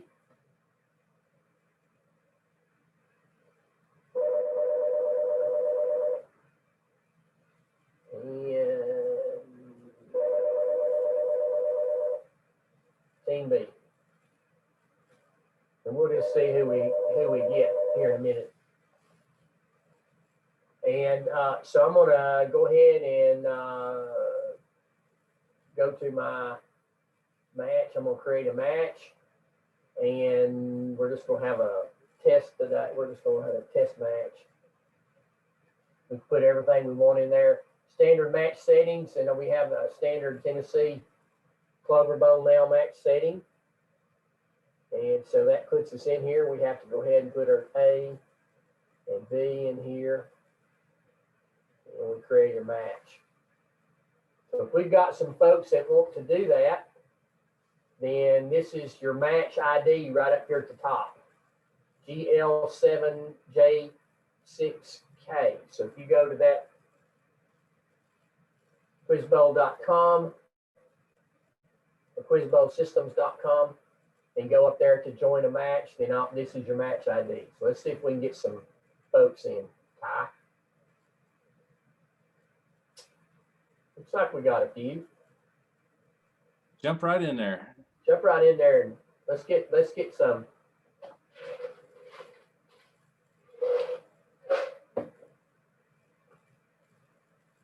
We need 3 more for Team A. Come on. 2 more, Team A. Yeah, just use my Player whole 1 and screen. 3.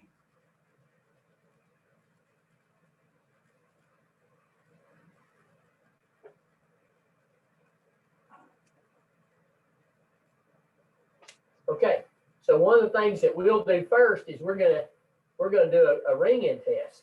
So I'm gonna start with Team B, the blue team, and so player 1, if you'll buzz in. So who is player 1? Maria. Okay, Maria. All right. Player 2. Okay, who is player 2? It's Kinsey. Kenzie. Okay. Player 3. Okay, who is player 3? Amy. I didn't hear that. Amy. Amy. All right. Player 4. Okay, who's player 4? Jessica. Is it Jessica? I didn't hear who it was. I think Jessica Gardner. Jessica. Jess Gardner. Okay. All right. So Team A. Still player 1. Okay. Who's player 1? It's Alicia. Alicia. Okay. Player 2. Okay. Who's player 2? That's Lynn. Lynn. Player 3 just went off, but they're back on. Player 3. Okay. Who is player 3? Who is it? Haley. Haley. Okay. And player 4. And who we got for player 4? It's Olivia. Olivia. All right. All right. So now if y'all are seeing this, pretty simple. We've got our answer timer and stuff up here. We're ready to go.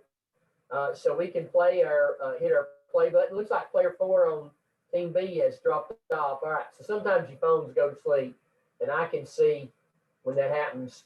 You know, so whoever's running the deal sometimes will need to do that. But I think Ty has some questions for us. So Ty, Are ready to play a match, Mitch? Before we do that, does anybody have any questions up to this point? Because I believe you all could get to this point pretty easily, but if you have some questions, we want to catch those. I can't see the chat or anything, Ty. So Looks like we're in good shape. So we're going to start off and play a whole match, I think, unless we get cut off for time. So player number 1s, get ready. This is only for the 1s. Here's your question. Which 4-H symbol by law cannot be covered in any way by text or graphics when, player 1, Team B. 4-H clover. Correct. Nice job, Maria. All right, this question is for the 2s, only the 2s. What is literally the highest court in the land? Team A, player 2. The U.S. Supreme Court. Way to go, Lynn. 10 more points there.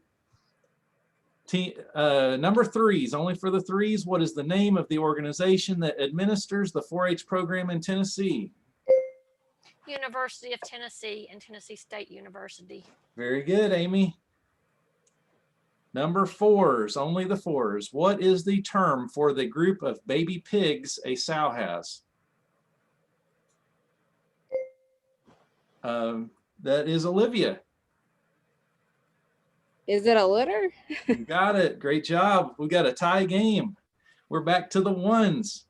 The Clyde Austin 4-H Center is located. Buzzing in a little early. Looks like Maria. In Greenville. That is correct, in Greenville. In what Tennessee town? All right, so we're ready for the 3s.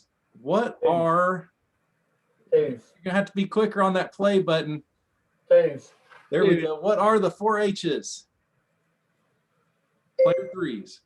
Oh, it's only for the 3s, so we'll. No, it was for the 2s. That's what I tried to tell you. Oh, the 2s. Sorry. Okay, my fault. Lynn, you're on. Head, heart, hands, and help. You got it.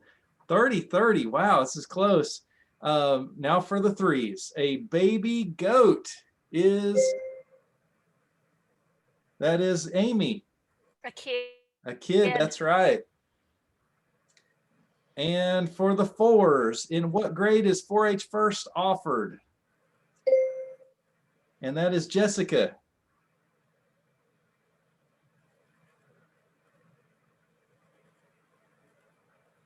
Oh, Jessica, you're running out of time. Did we get an answer? 4th grade. 4th grade, that is correct. Okay. So we're pretty lax if somebody has technical difficulties on here, and that's kind of how we operate in the real thing. So we want to give everybody time to unmute. So we have 8 more questions to finish our match of 16 questions. And so all the rest of the questions are for everybody. So everybody keep your buzzers ready, and here we go. How many watts? Does Team B get a bonus at this point? Has all 4 answered? I believe that's correct. I believe Team B does deserve a bonus. Mitch, could you give us a bonus? I did not prepare for that. I will give you a bonus. Here is your bonus. I'm going to go ahead and give you the bonus deal right here. And we're going to play, and it's going to be for Team Blitz. You're going to have 20 seconds to discuss this. And then at the end of that time, for sure, I need an answer from the timer or from the player number 1. Okay. And so here is your question. Name Tennessee's 4 4-H camps. Clyde Austin, Clyde York, Ridley, and Lone Oaks. Is that your answer? Oh, answer has to come from the team captain, Maria. Right? Yeah. Oh, okay. Well, Clyde Austin, Clyde York, Ridley, and Lone Oaks. Is Lone Oaks a camp now? It is. Okay, Lone Oaks. That's correct. Hey, that's how it's done. Nice job there. And we're going to give you the 5 points for qualifying for a bonus. So we're going to do it that way. So looks to me like Team B is in good shape to win. So that is one weakness to this system is we kind of in a official contest, we have to have a scorekeeper keeping track on paper of who's answered questions. So that is one element that is a little more of a challenge, but we've got everything else we could hope for, I think, here.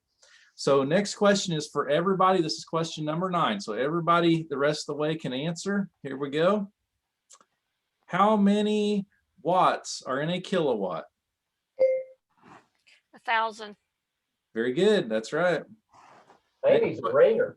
She is. Amy had 2 kids that played that did Clover Bowl for years. So. All right. Next question for everybody. Name the state that borders Tennessee to the east. Lynn. North Carolina. You got it. All right. On Team A, who has not answered? Let's see, we need to get Alicia and Haley to answer for a bonus, right? Okay. Yeah. Just keeping track of where we're at. Next question, everybody. What do you call a group of citizens called together to hear a legal case? Jury. That's right, Amy. How many United States senators does each state have? Lynn. 2. That's right. What is the metric scale of temperature measurement?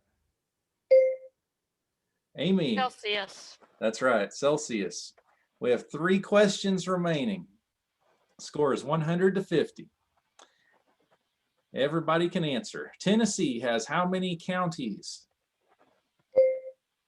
Haley. 95. That's right, 95. Oh boy, Team A, 1 question from a bonus.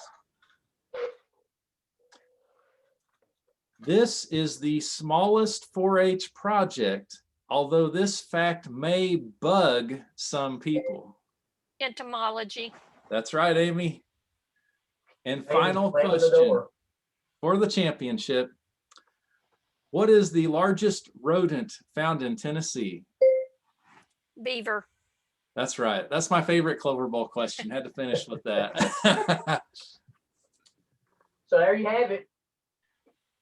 So and just to give you some sort of idea how, it's relatively easy to do.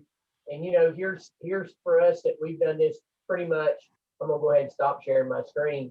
But we've done this pretty much now just with a few of us, and we're all across the state. How easy would that be to me now to do that if you were doing your History Bowl practice with some kids out in the county, or you had some teachers getting their Clover Bowl team ready or whatever. So it's a pretty good tool to have. I think there's some more applications besides just the Clover Bowl itself. I mean, the History Bowl will be coming up too. So we have it free for this whole year. So let's use it up as much as we can. Any questions or anything anybody has? So they don't have to download the app at all anymore? Don't have to download the app at all. All they And have it's to do any device with an internet connection, right? So That's correct. Okay. Hey, that's good. Much easier. And So much easier. the other neat thing about this system is you might use it to prepare for other judging teams or other contests. You can use this to ask questions and just have a fun quiz bowl set up for your practice sometime. And you can even have teams that have more than 4 players if you want to. So you can customize this however you want to. And hopefully it has a lot more uses than just Clover Bowl, but it's a great deal for Clover Bowl. You can have 5 members on the team. So you could have, if you just wanted to use it as a lockout system, you can have 10 people going at one time. So Donna did that with her group, and worked pretty good. I think, right, Donna Carter was Donna's own. I think I saw her earlier. But yes, it worked really great. We did it for our county system, and it's so much easier than it was. So thank you. and it's just so much easier on the kids, because the kids, if they can get on, they've got it. And the other thing too, man, you can actually, when you get in and start playing with it and messing with it and all that stuff, you could actually do it on the computer and have your Zoom on it and all that. You could do it 2 or 3 different ways. So, all Hey, right. Rich, Yes. how do we download the questions like we typically have, like our question sets? Because on the regional website, there's all the ways that we can download the handbook, but I don't see anything that says anything about how to download the question sets. The database is over on the staff site. Will So I think, and you should be able to go to the staff site in Clover Bowl. It's there and you can download it, and it's got a scoreboard to download, and it's got some other stuff in it for Aiden. Mitch, why don't we go to that after the break, and you can pull that up for just a second, just to make sure. Okay, yeah, I'll be glad to. Let's go on and do the break. Okay, so if there's no other questions, we'll take a break. Going. Okay, so let's take a 10-minute break, and we'll gather back up. Let's say 3:28. 3:28. We'll see you guys back.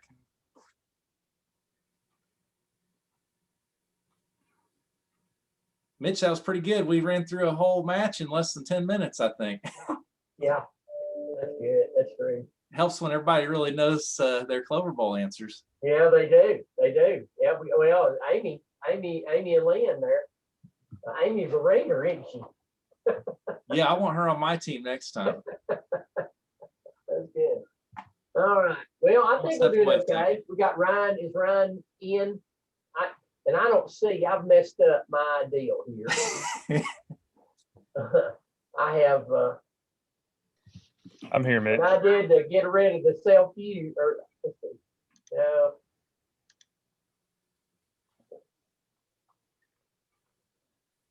Yeah, Ryan is in with us. So Ryan, we're just running a few minutes behind, but we'll get you here right after the break. You're fine. Perfectly fine. Ryan, you missed it by not being here to begin with. Man, we had lots of doings, big doings. Did you do the Fireside Chat? I did. Anything big and bold that we had that we missed? No, not that I can think of. It said that looking at staffing up again sometime in the summer, more towards normal staffing. Went over the construction a little bit on campus, but that was about it. Well, I can't see anybody. You must. Are you muted? Your screen muted?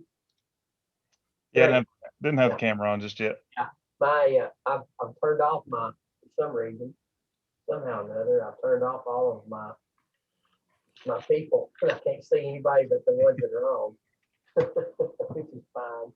Ryan, you look so distinguished with that beard. He does, doesn't he? He does.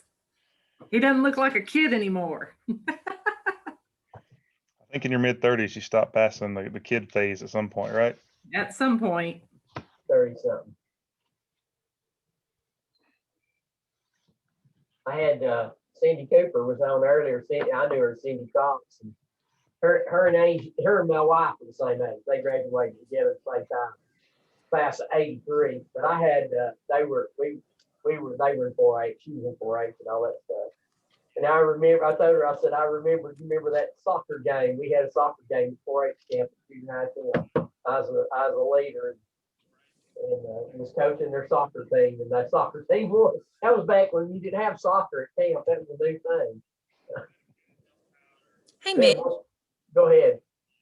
can I do a shameless plug for my shirt order at some point? You bet. Yeah. Okay. I am running 2 meetings simultaneously, so I'm trying to keep you all low enough so that the other meeting don't interrupt your meeting. Just tell me when, if you want me to go first thing when breaks before break or when break's over, or if you want me to go right before upper all the meetings break out, I can do that too. Hey, let's do that when we come right back, because it will take you just a minute or two, will it? Yeah, 30 seconds. That's all I need. Hey, Emily needs to plug the PA 4HW shirts when she comes back time. That's okay. Sounds good. I don't know if I have shareability, but I can put the picture up real quick, or I Yeah, can. you can share if you need to. Okay. I didn't know if y'all had it set up to do that. No, we got it. We got it. Sounds good. I have put it up. We're just asking to be hacked. We're pretty lax on security around here.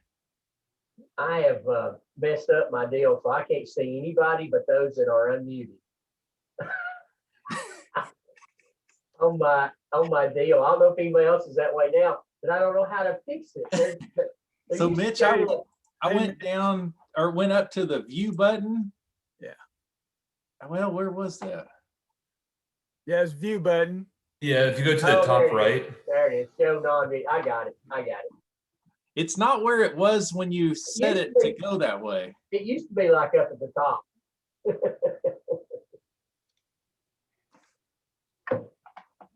Well, it's good to see everybody, even if it is just their picture. There's Leisha. Lucinda.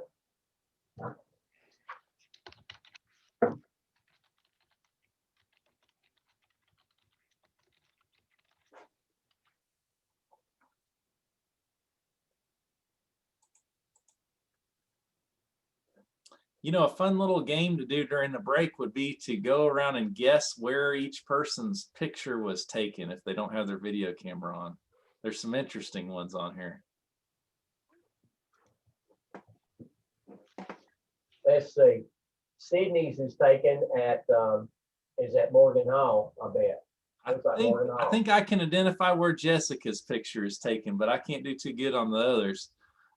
You could spice it up and add where and when. Where and when. What decade? What decade? Yeah.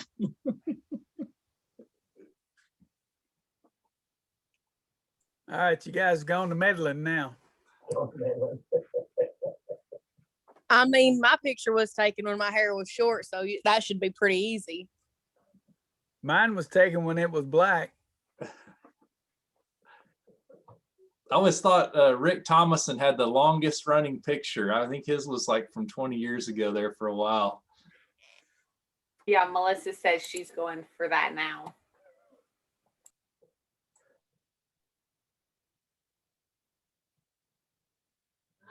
Mine wasn't taken too long ago. You're pretty full of it, Mitch. If nobody else will say it, you know I will. I was thinking it, Lauren. That wasn't about a month ago. I took that. Get out. A month ago, 5 years ago? No. There's the sign up in the deal there. That was taken. That was taken this year. Because it had to be put. I had to have a picture for them. So I guess for my 35th, that one they did a thing for my 35th, and so we took an up-to-date picture. That's it right there. Gosh, Lauren. My bad. I'm sorry. You say so. Gosh. He's had a haircut since then. It's just the way the light's shining on my hair. Yeah, right. Yeah.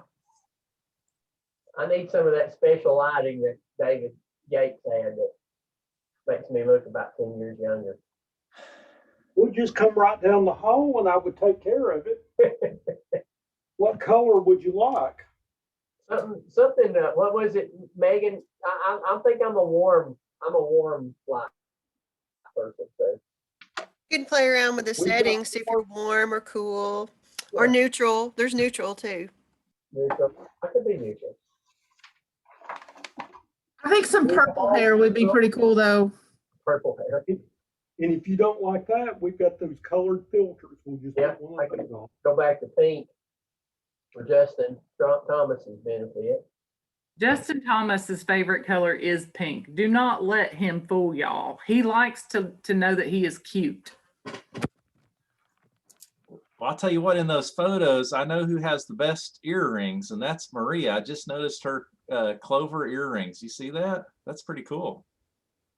No, but I think that picture of Megan Brown is stunning. Like Megan Brown is always stunning, Lynn. I'm a catfish.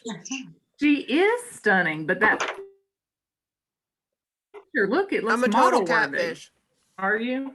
If they've not met me in person, they'll be like, "Who are you?" No, you're That is not. not what your picture looks like. Oh, you Don't even start, Megan. Only on Thursday at 5 o'clock at 4-H camp. Yeah, that's pretty rough.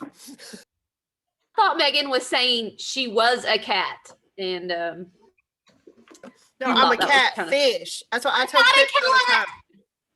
I'm not. Oh, you thought that? We call I'm not a cat, Your Honor.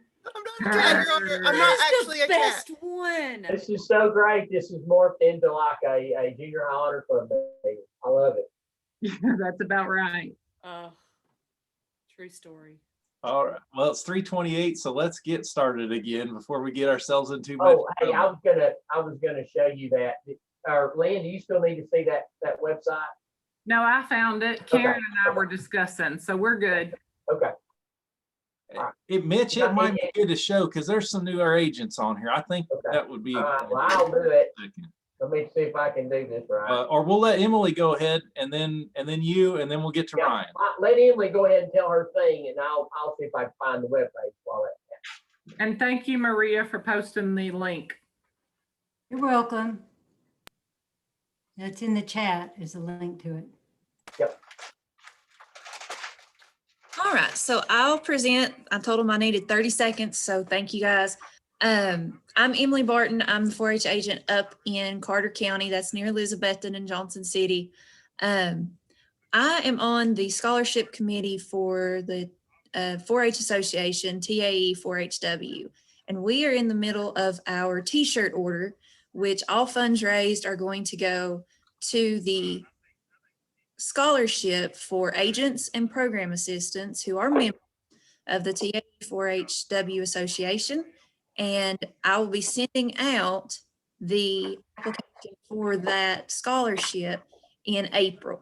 So it'll be a quick couple of pages of a scholarship application, some transcripts needed. Unofficials are also great. So if you're a member and you want to apply, unofficial transcripts are just fine.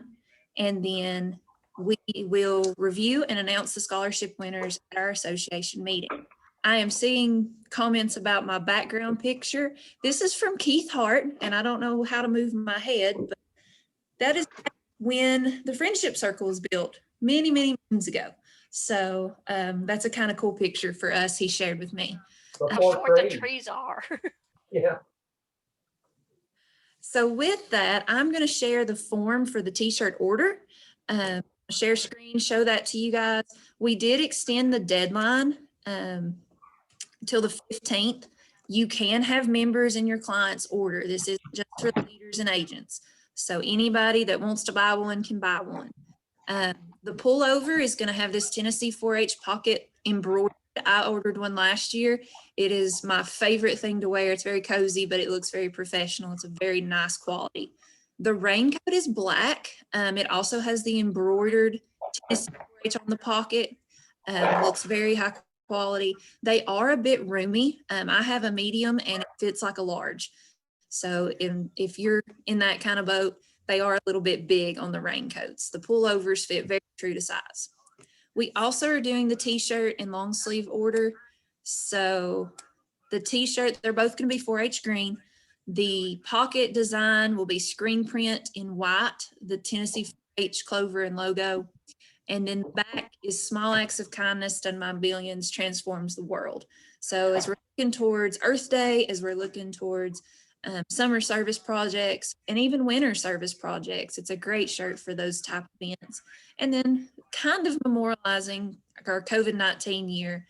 We're all really trying to reach out and serve others in this most unique time. So you can send those payments and forms to me at our address at our office, and then make your checks payable to the foundation. All the money's running through the foundation.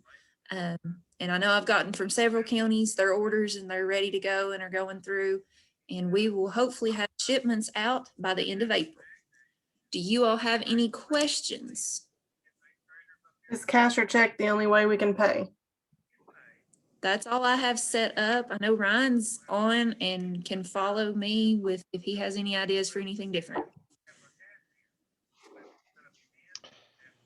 That's the best way. If you can't pay that way for some reason, let me know. Just reach out to me and I'll get with you and make sure that we can get something figured out.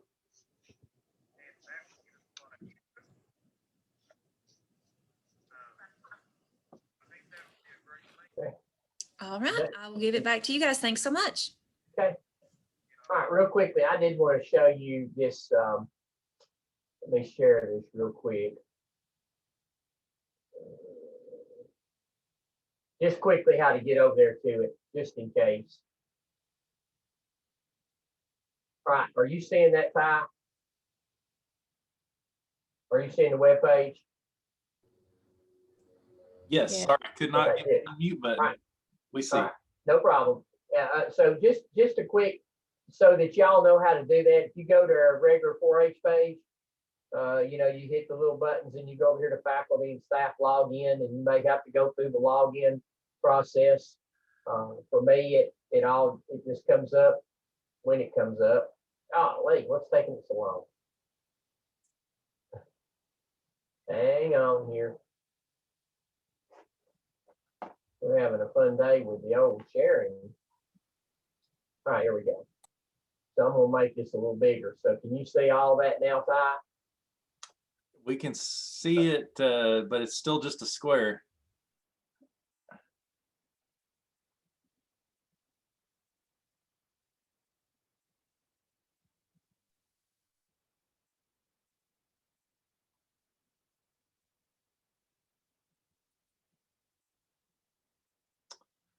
Well, looks like we might have lost Mitch. So Ryan, how would you like to go ahead? Sure thing, Ty. All right, Ryan Hensley, Tennessee 4-H Foundation.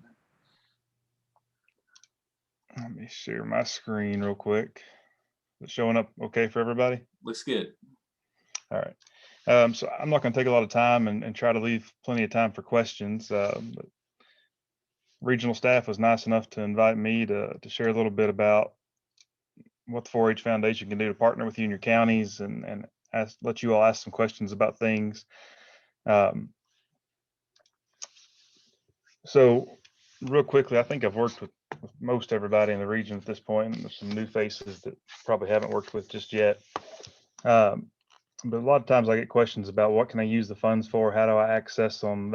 Those kinds of questions. So for what can you use 4-H Foundation's funds for? The first thing you need to know is there a donor restriction? So if a donor says this money's for camp or this money's for a college scholarship for a kid, those kinds of things, once a donor gives the money and we accept it with that restriction, we have to spend it that way. I will say now, typically that doesn't apply. Most of your county 4-H Foundation accounts are unrestricted funds or nearly unrestricted funds, which means you can use them for whatever you need to 4-H related. And you get into gray areas. It's amazing how quickly you get into questions that, can I do this? Is this appropriate? So when you talk to me about it, two questions I kind of always ask is it 4-H related? And when we get audited, which we get audited every year, is it something we can justify? And as long as we can answer yes to both of those questions, we'll do everything we can to help you. Some of the things that we get used for that agents may have a hard time doing through the university, not to say the university can't do it, but we act quicker a lot of times, is if you need to pay a bus driver to get to camp or to an event, not that that's going to be an issue this year, but in a normal year, if you need to pay a nurse to do lice checks, if you need to give premiums to kids, if you need to purchase gift cards for awards at a county show, at a county event, all of that stuff we can do a little bit easier than the university typically can, and definitely usually faster. So those are things that we run into a lot. I get a lot of questions about. The other issue we get into a lot is travel related. When you're taking an honor club group on an award trip or some kind of educational trip, can we pay for those expenses? The answer is yes, with a couple of caveats. Largely, yeah, we can pay for whatever for the kids, for volunteer leaders. The university has put a couple of restrictions on us. If you look at what can foundation not be used for, employee travel is a big no-no for us. We get our hand slapped pretty hard if we let one slip through. So we can pay for the kids, we can pay for volunteers, but we cannot pay for you. There are exceptions if you're renting, say, a cabin for honor club retreat and everybody's using the same facility, we can pay for that, and including you. But if it's a hotel room and you have your own specific room, you need to keep track of your meals and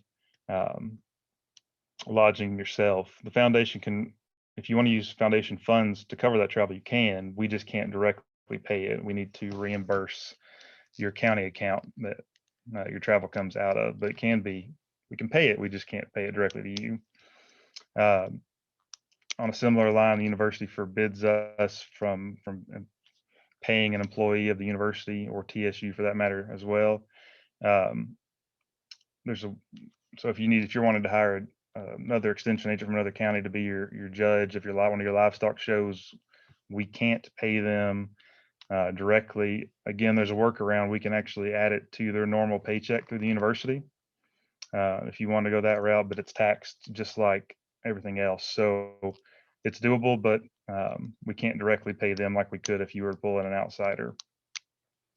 And being a youth serving organization, the last one probably makes a lot of sense. We don't purchase alcohol or reimburse for the purchase of alcohol.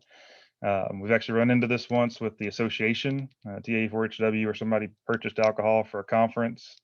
We weren't able to reimburse them. Actually, the board did a one-time thing where, since it wasn't well known, we actually reimbursed them that one time, but we will not do it again. So we do not purchase alcohol. So if you're having an agent event, I know the Eastern region has their association money with the foundation. We cannot purchase alcohol. Outside of that, there's not really any major no-nos that we can't do. Like I said, as long as it's reasonable and justifiable, we'll do our best to help you out with it. We get questions about where you check your balances. If you go to, should I have this pulled up already? I apologize. If you go to tn4hfoundation.org and go to the 4-H professionals page, let me switch views here.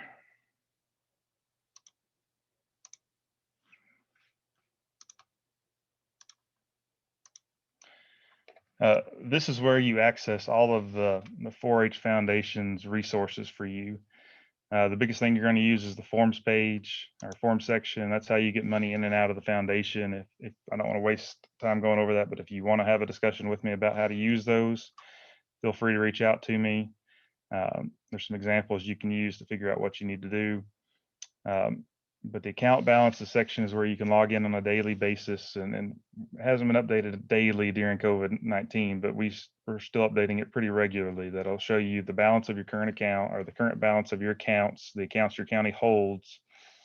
It'll also show you your last Tractor Supply or paper clover dollars if you get that, as well as the last payout for your endowment if you have an endowment, which I'm pretty sure just about everybody in Eastern region does.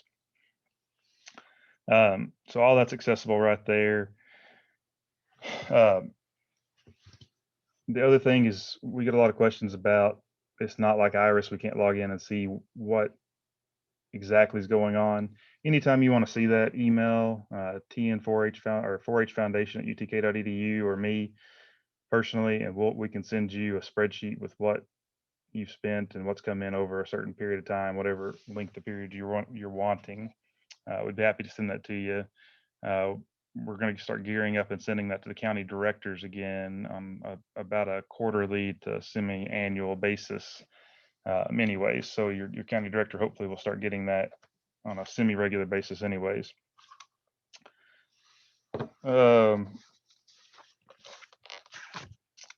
only other thing I wanted to make sure you knew about was how we can help you with fundraising. So a simple one, some of you all participated in, is the 4-H Delivers program. And I know some people had great results and some people had okay results and some people had poor results. But I will tell you, for the counties who think they had poor results, a mailing campaign like this typically brings in a great response rate is 1 to 3%. And we've always done better than that. And the other thing you need to remember is you need a donor will need to, in particular, a new donor will need to see something like this 3 to 5 times before they even realize they received it, is what the data shows. So we need to do it for 2 or 3 years before you decide to make edits or not participate or whatever. But this is a great program it doesn't cost you anything. You come up with a list, we mail on behalf of the county, we take care of the printing and the postage and everything. You just send us the list and pick out the letter you want. The other thing we can do is, if you want to contact me, I can come visit with your county or visit virtually on creating a fundraising plan specifically for your county. Figure out what your goals are and how we might get there. The last big thing is, if you have a major gift donor prospect, either I or somebody from the UT Foundation can come out and work with them individually to try to steward them to that larger gift or to that estate gift. Those are all things we can do for you that don't have a cost associated with them. So I'm going to do one more shameless plug for the 4-H Foundation real quick before I open it for questions. we are, for those of you who don't get it, I would encourage you to sign up. We put out 2 quarterly newsletters from the foundation. One is general foundation. We usually do a story on a donor and a kid, and then what's going on in 4-H. And then we have one that's bent a little bit more towards alumni. Encourage your folks to sign up for those. But we're always looking for stories. You guys are the ones doing the work. If you have a kid that's doing something unique and great, let us know. Or if you're doing something in your county that you think would be great for the world to know about, let us know that too. Because what I've learned is you all are out there doing it and you don't realize it's anything unique or special, but what you're doing a lot of times is unique and special. So feel free to share anything with us, and you may end up on the newsletter. It goes out to a few thousand people every quarter. With that, I'm going to open it up to questions or comments, or if you think I'm doing something poorly, you can let me know that too. I see a question from Connie. Connie, can you just ask that question? I'm not sure I know what that means, but Connie Sharp. Ryan, I was just saying those spotlights and those stories and newsletters you were talking about, can those be posted on the 4-H site for us just to access, to view them anytime, so we'll have an idea? So those stories, those newsletter stories actually link to the 4-H Foundation website, and they're there. If you want to go look at it, it's on the news section after it rotates off the front page. It goes to the news section of the 4-H Foundation website. That's what I was wondering, if there's news. Okay, thank you. It's Walter. Ryan, or talked over somebody. Other questions? I'd be curious from Ryan or anybody out there on the 4-H Delivers, how do you come up with that list to target new donors instead of just folks you've already got an address for, or past members that you may have from Super nowadays, or old records? What are some sources folks have used that have been successful with that to get a good list going? So, Walter, I would comment, in my experience, we like that 4-H Delivers program. It didn't raise a ton of money for us, but it was in the early stages when I got to use it. But all year long, I'm kind of keeping people in mind. Is there somebody that I come across that maybe I know they support other causes and I think that they would like to support ours? Or, is there somebody that does a lot with another group, and maybe Chamber of Commerce even might have some contacts for you? But I'm always thinking about that and asking about it and making little notes and adding to that list, rather than just kind of a once a year thing where it's so hard to think of people. So kind of adding to it.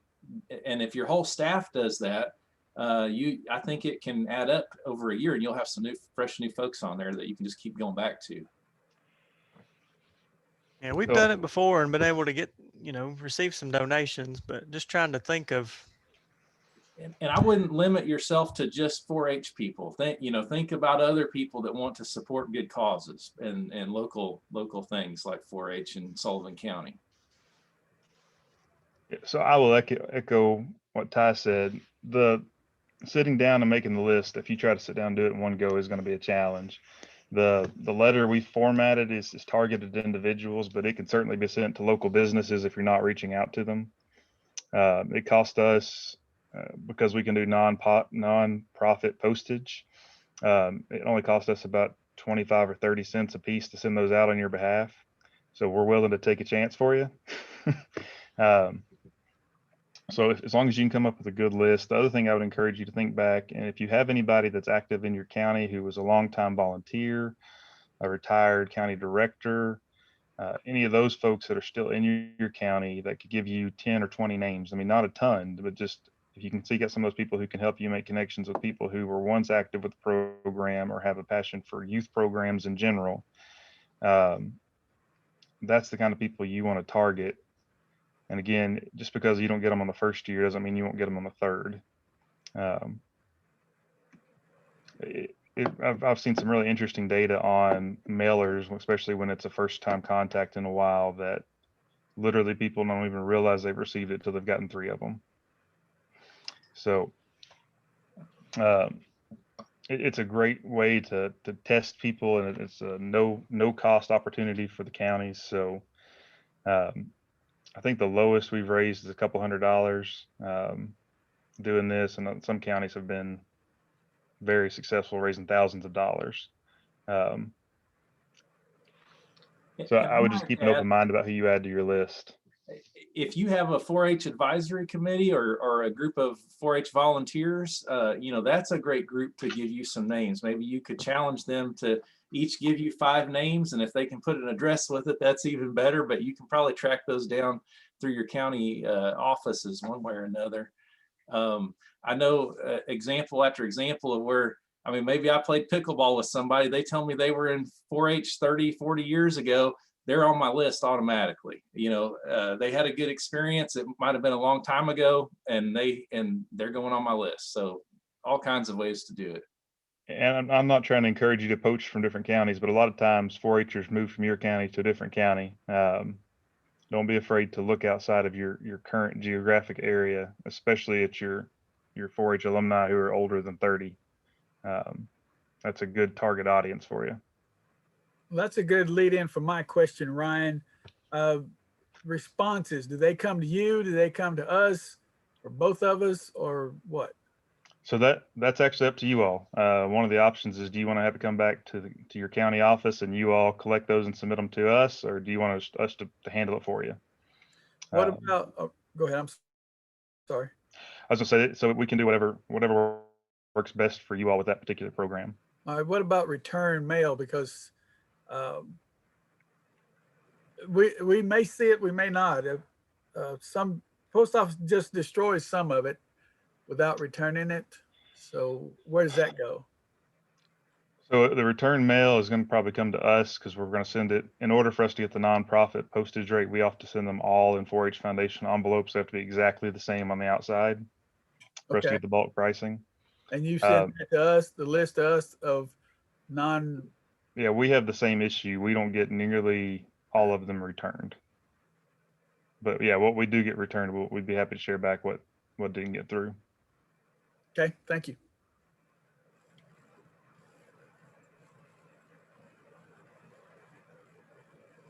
How often does it go out? Twice a year? So our goal this year, we had been doing once a year. Our goal this year is to do one basically now. Christy Henderson has already started on it for the spring one. And then we're going to try to do one for people who want to do an end of year mailing instead. We probably would not encourage you to do both with the same list. If you want to participate both times, that's great. You might want to tweak your list or make it even a follow-up. If you want to do a follow-up for people who did not give the first time, you can use the second opportunity for a follow-up letter.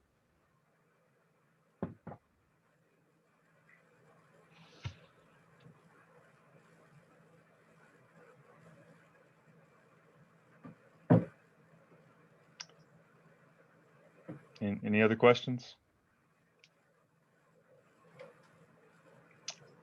As always, you can reach out to me at any time if you need me. My cell phone and email address are all on the website. Or if I can give it to you real quick, you can just email RWH is the shorter version of my email address at utk.edu, or my cell phone's 865-679-1862. Always happy to help if we can.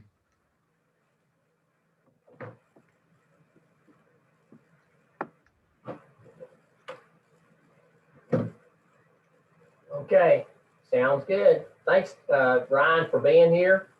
And we use the foundation a lot. Some of the things that we use them for, I don't know how we could make it work without them. So we appreciate him, and we appreciate Sandy and everything to help us get where we need to be to be able to pay bills and all those kind of things. So, all right, Ryan, we appreciate you being here. And we're going to move on, and I think we're going to talk a little bit about All-Stars, and we're going to start with Christy. I think is going to talk about All-Stars. So my name is Christy Tinch, and I am the 4-H agent in Fentress County and also an All-Star advisor. Us advisors met this past week and decided we will not be doing the overnight conference. at the end of April that was planned. Instead, we discussed having a 2-day conference. The first one would be like a mini conference in each of our subregions. That was, we had that planned back before Christmas and that got canceled. So each subregion would host a mini conference. That would be about a month prior to our main conference date. At the mini conference, we would do service projects and then promote our election process that maybe we can get more 4-Hers to run for council positions. Our main conference, we decided would be Saturday, June the 4th. It would be held at Clyde Austin. That day, we would have our elections, the installation of officers, and our initiation ceremony. We have in mind for it to begin around 10 o'clock Eastern time that morning, and hopefully be finished or adjourned 9:30 that night. Also, since we would be at camp and it is summer, it might give the All-Stars, a chance to maybe swim, go canoeing, some things they normally don't get to do at All-Star Conference. We don't have a prize yet, correct, Mitch? That's correct, we don't, and we're gonna work on that next week and see kind of what we can do, and we'll have that when we get that out. So we'll get that sent out as soon as we get a prize. But at the June 4th conference, they would get lunch and supper. And then at our little mini conference that we would have a month before, they would get a lunch at it also. Any questions about the little 2-day conference we're planning? Christy, I have a question. It's going to be at Clyde Austin, which means that for Bradley and Hamilton County, that's going to be a 3.5-hour drive. So if it ends at 9:30, that puts us home at 1:00 a.m. Yeah, we had thought about that, and that's one of those things we make, that's just our general plan. And that was one of the things that we thought about, was that those counties that are on the periphery, it's a long ways back. So, we may be able to get this in. Of course, we know we can't get everybody there till 10. And so we'll try to get everything in as quickly as we can.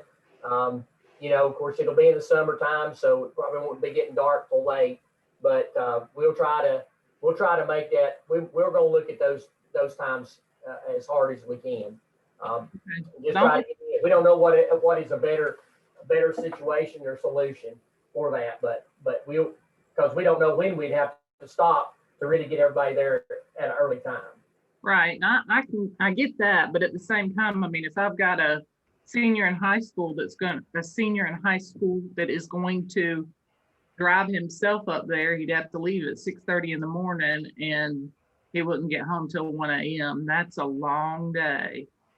I agree. I'd worry about their safety. We'll talk about that. We'll have that more under we'll have that plan completely to you by the time we do our camp planning meeting. We just found out this week, what our situation was with camp. And so that, and a lot of our All-Star stuff was dependent upon what was going to happen with that. But that's the mini conferences, are they going to be in April or May? I'm confused. That would determine when the advisor in that region and the kids that are on council now, they would have to get with wherever location they were going to have it to determine when it would be, because they've got graduations, coming up. Some of them mentioned graduations and different things. So some of them could be in April. If not, it'd be the 1st of May.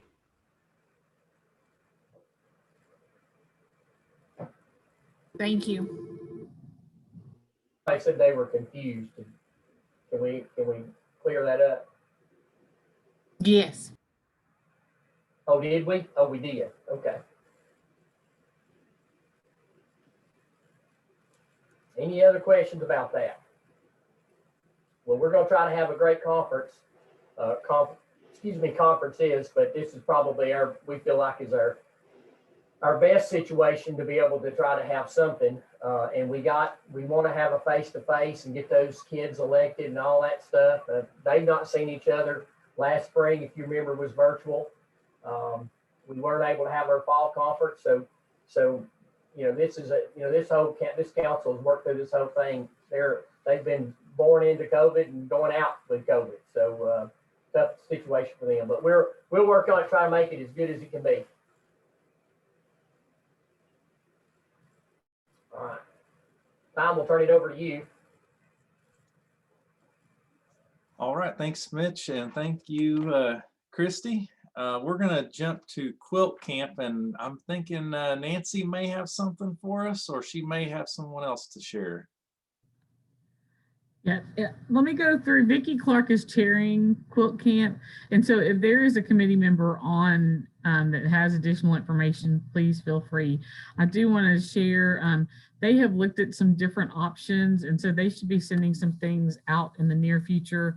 But due to not having overnight camp at Austin 4-H Center, they're going to be looking at some possibilities with regards to sub-region day camps, looking at potential for virtual quilt camp, looking at quilt ambassadors, that sort of thing. So there's probably more information coming after the committee meets due to us just finding out this week that the camp itself, as far as not being able to conduct that as an overnight. So if there's another committee member on here that knows other additional information, please feel free to share that.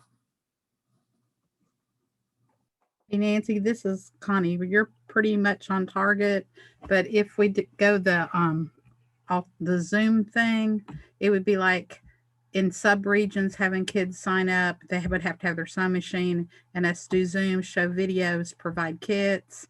And then the other thought was then all the kids who completed that, maybe we could also do a second one where they actually did a large quilt top instead of small projects. And then I think Vicki was going to use some funds to actually see if she could get those quilted long armed. But all this was depending on what you, the Eastern region, and what the camp thought. But those were two that you could still do without being in person. Thanks, Connie.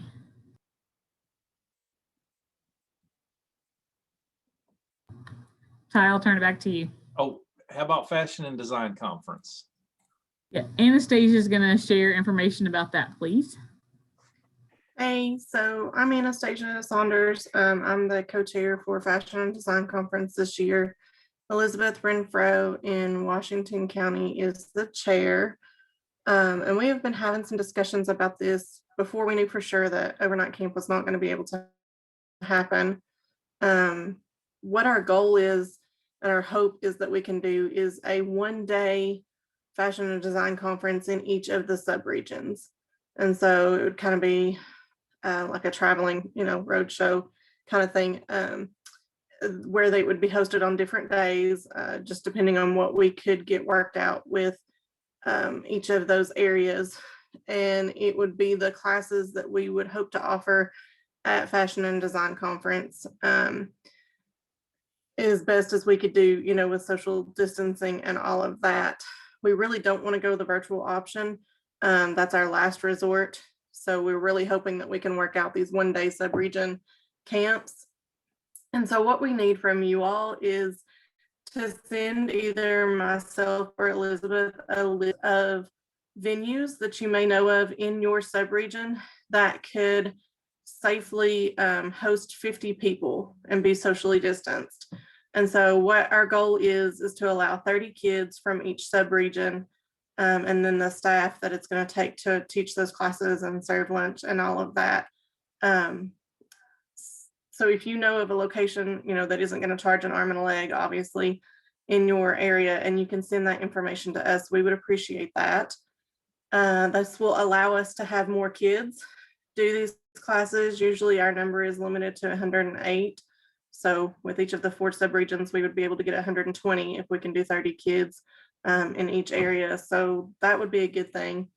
And then also, if there are any of you that are interested in helping us with this, so maybe you've had an interest in Fashion and Design Conference in the past, and you've just not been able to get assigned to it, we would be glad to have your help, whether it's, serving lunch or helping us teach one of these classes, or even just helping, with the logistics of it in your particular sub-region area.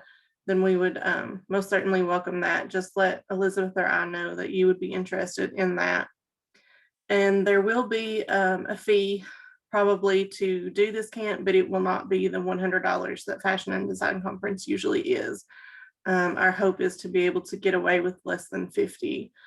So somewhere in the 25, 30, 40, hopefully at the most range, just depending on what classes we can offer and what materials we have to provide versus the kids bring and all of that. So that's where we're at right now. We have a meeting with a team of agents that are assigned on March 16th. So hopefully we will be able to have some more concrete plans to tell you all about when we do camp planning at the end of the month. Thank you, Anastasia.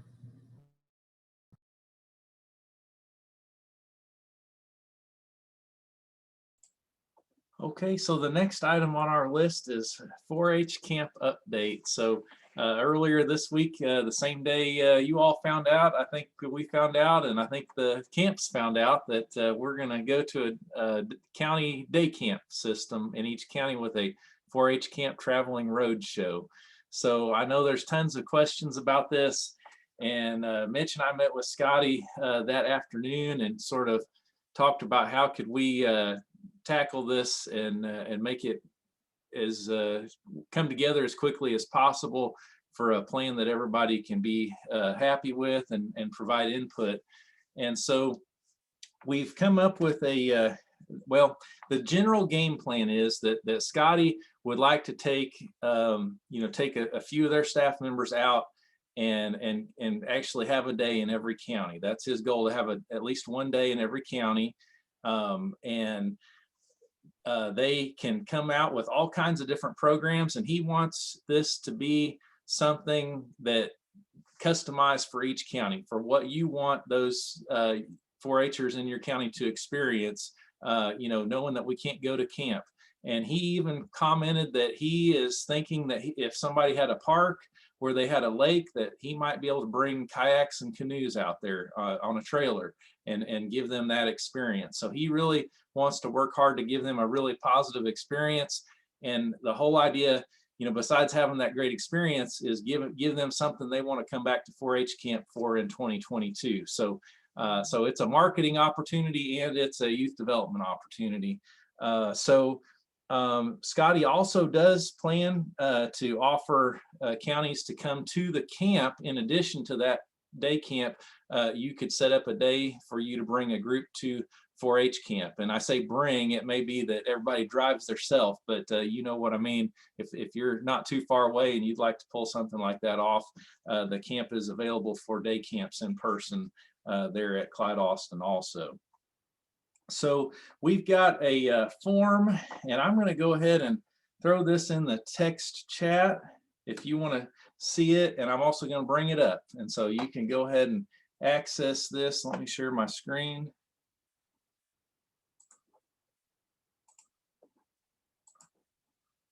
So we've got a Google spreadsheet here with all 33 counties. Are you seeing that all right?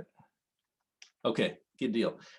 So the first thing there, it says, so we're going to ask each of you to fill this in for your county. And this is kind of how Scotty's going to gather information to formulate a plan and put a schedule together and all that kind of thing. And so the first thing it says is target number. This could be something close to your normal camp quota, or it might be a whole lot more, or if your camp quota is 150, it might be a little bit less. Our thinking was that they could probably handle up to about close to 100 4-Hers at one event if there was room to social distance and there was space for that. But that doesn't mean we need to have 100 at one event.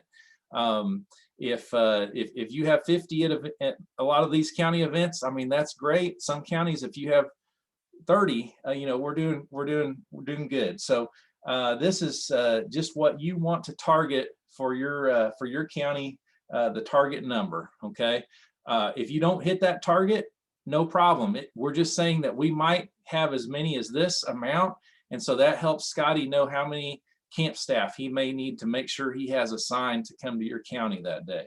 So that's kind of where we're coming from. And then we have location type. So there's a little code down at the bottom that explains that. You might choose to have this at a fairground, at a park, at a school, or something totally different we've never even thought about.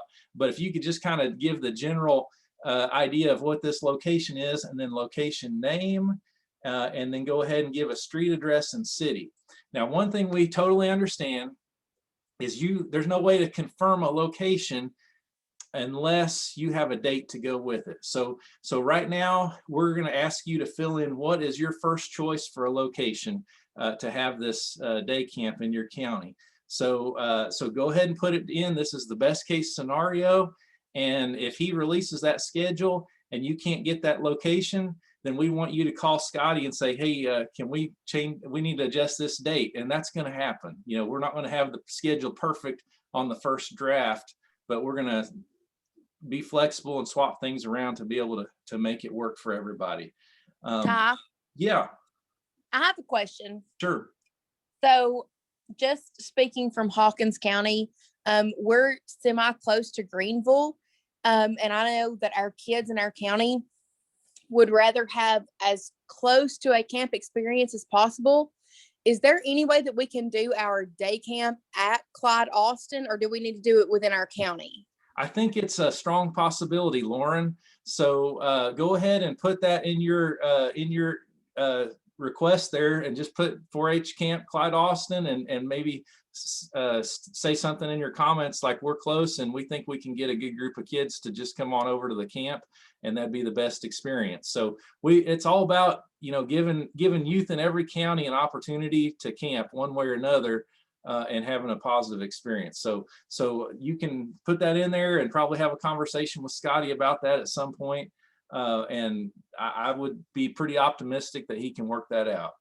And then what he sort of talked to us about it for the design, and this may change because again, that was the first day he knew for sure that this is actually what was going to happen, is on requested programs.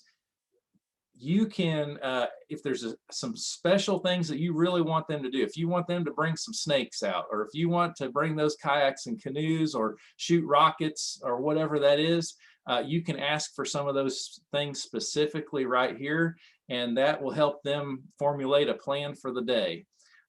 Scotty talked about having stations where they would have probably one camp staff member at each station. And then the kids would rotate through those stations, and probably have about 15 kids, 15 4-Hers per station at a time. That could change. It might be 12 for each one. And then we did talk about the fact that we'd like to have some volunteers, adults and teen volunteers. We don't have those recommendations or guidelines at this point. Our thinking was it may not need to be a 1-to-8 kind of ratio, because we've got all those camp staff there. We're not spending the night, but just kind of be thinking about, are there some volunteers that you might want to pull into that? And I'm sure he'll have that information out before the end of the month. And then we recognize that there are going to be days or weeks that you'll want us to avoid scheduling your day camp on, and so please do utilize that box for weeks, days or weeks to avoid.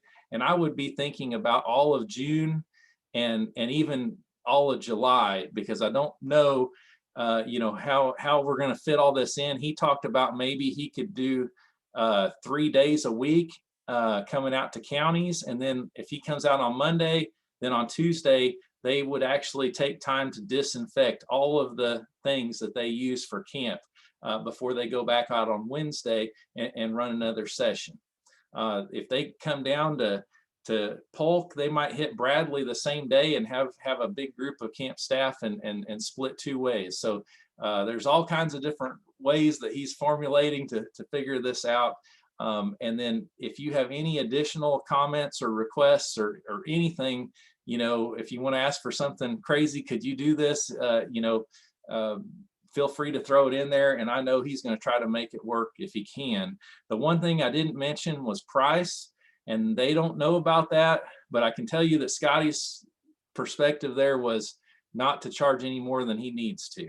They're not trying to make up the whole camp fee in a day camp. They're just trying to help cover their costs to bring that program to the county. And that could be a statewide set fee, or it may be a fee that each camp sets. I don't know how that will work out, and hopefully we'll know that before the end of the month too.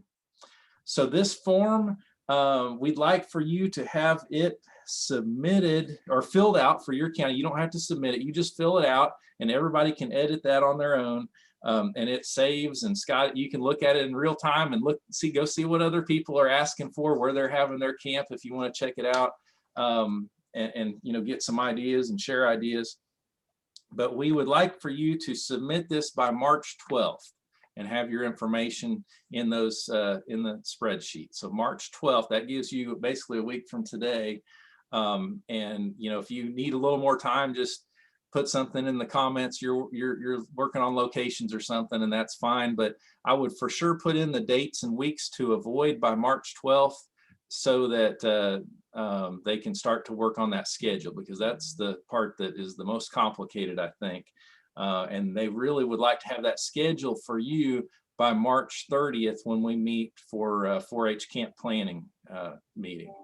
And so then we can talk specifics, and again, on that first draft of the schedule, when you first see it, if there's problems, we know there's going to be some, we'll do some swapping around. And you know, one thing to think about is, if you're out at a park, is there a way to get, if the weather's bad for rain, do you have a plan B, or do we need a rain date? And so he's thinking through those things as well. And so in the comments, you might say, you know, if the weather's bad, we need to have an alternative date to come back for. And I believe they're working on Monday through Friday is the plan. But you know, if you really want it to be on Saturday, let him know, and he might do a Saturday. Go ahead. Questions? Todd, the other day when we met with Scotty, he said that Camp Explorer is about $30 a kid. So for us close counties, if we were thinking about going down there, that was, I think, the ballpark he was going to give us for that.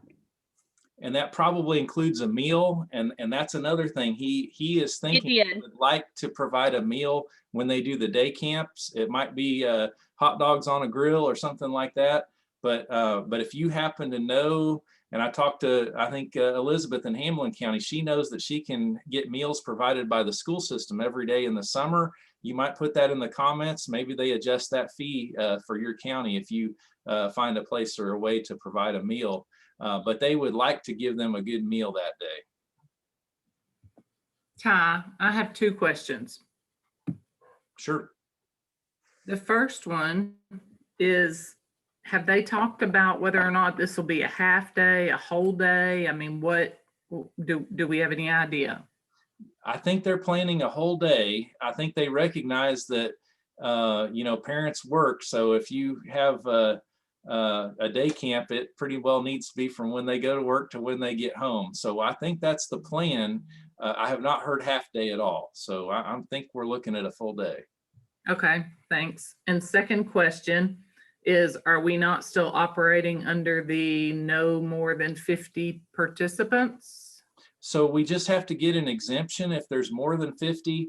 And my thinking would be, talking to Scotty, he thought this was pretty good too, that if we have some locations where we get more than 50, now that would be up to you to make sure that we've got adequate space for that. So we've got to really plan ahead.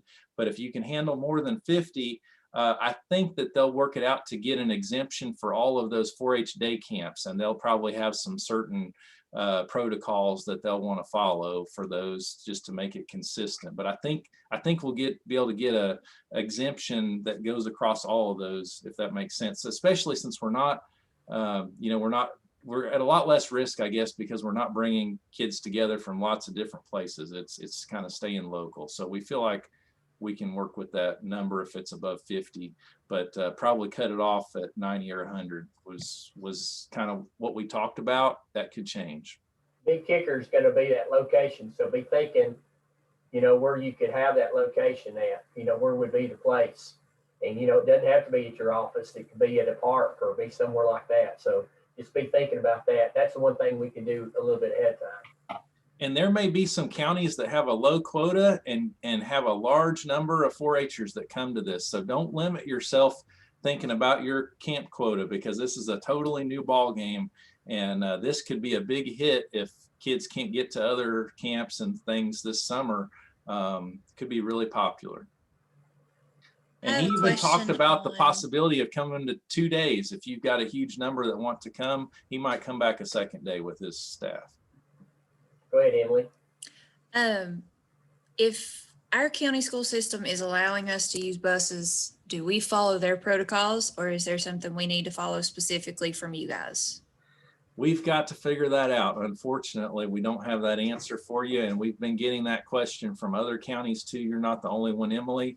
And I can tell you, we've been asking that question for months, and we have not been able to get any guidance on that. The time. But I have a feeling that had a lot to do with the camp decision, was how we were going to get the kids there.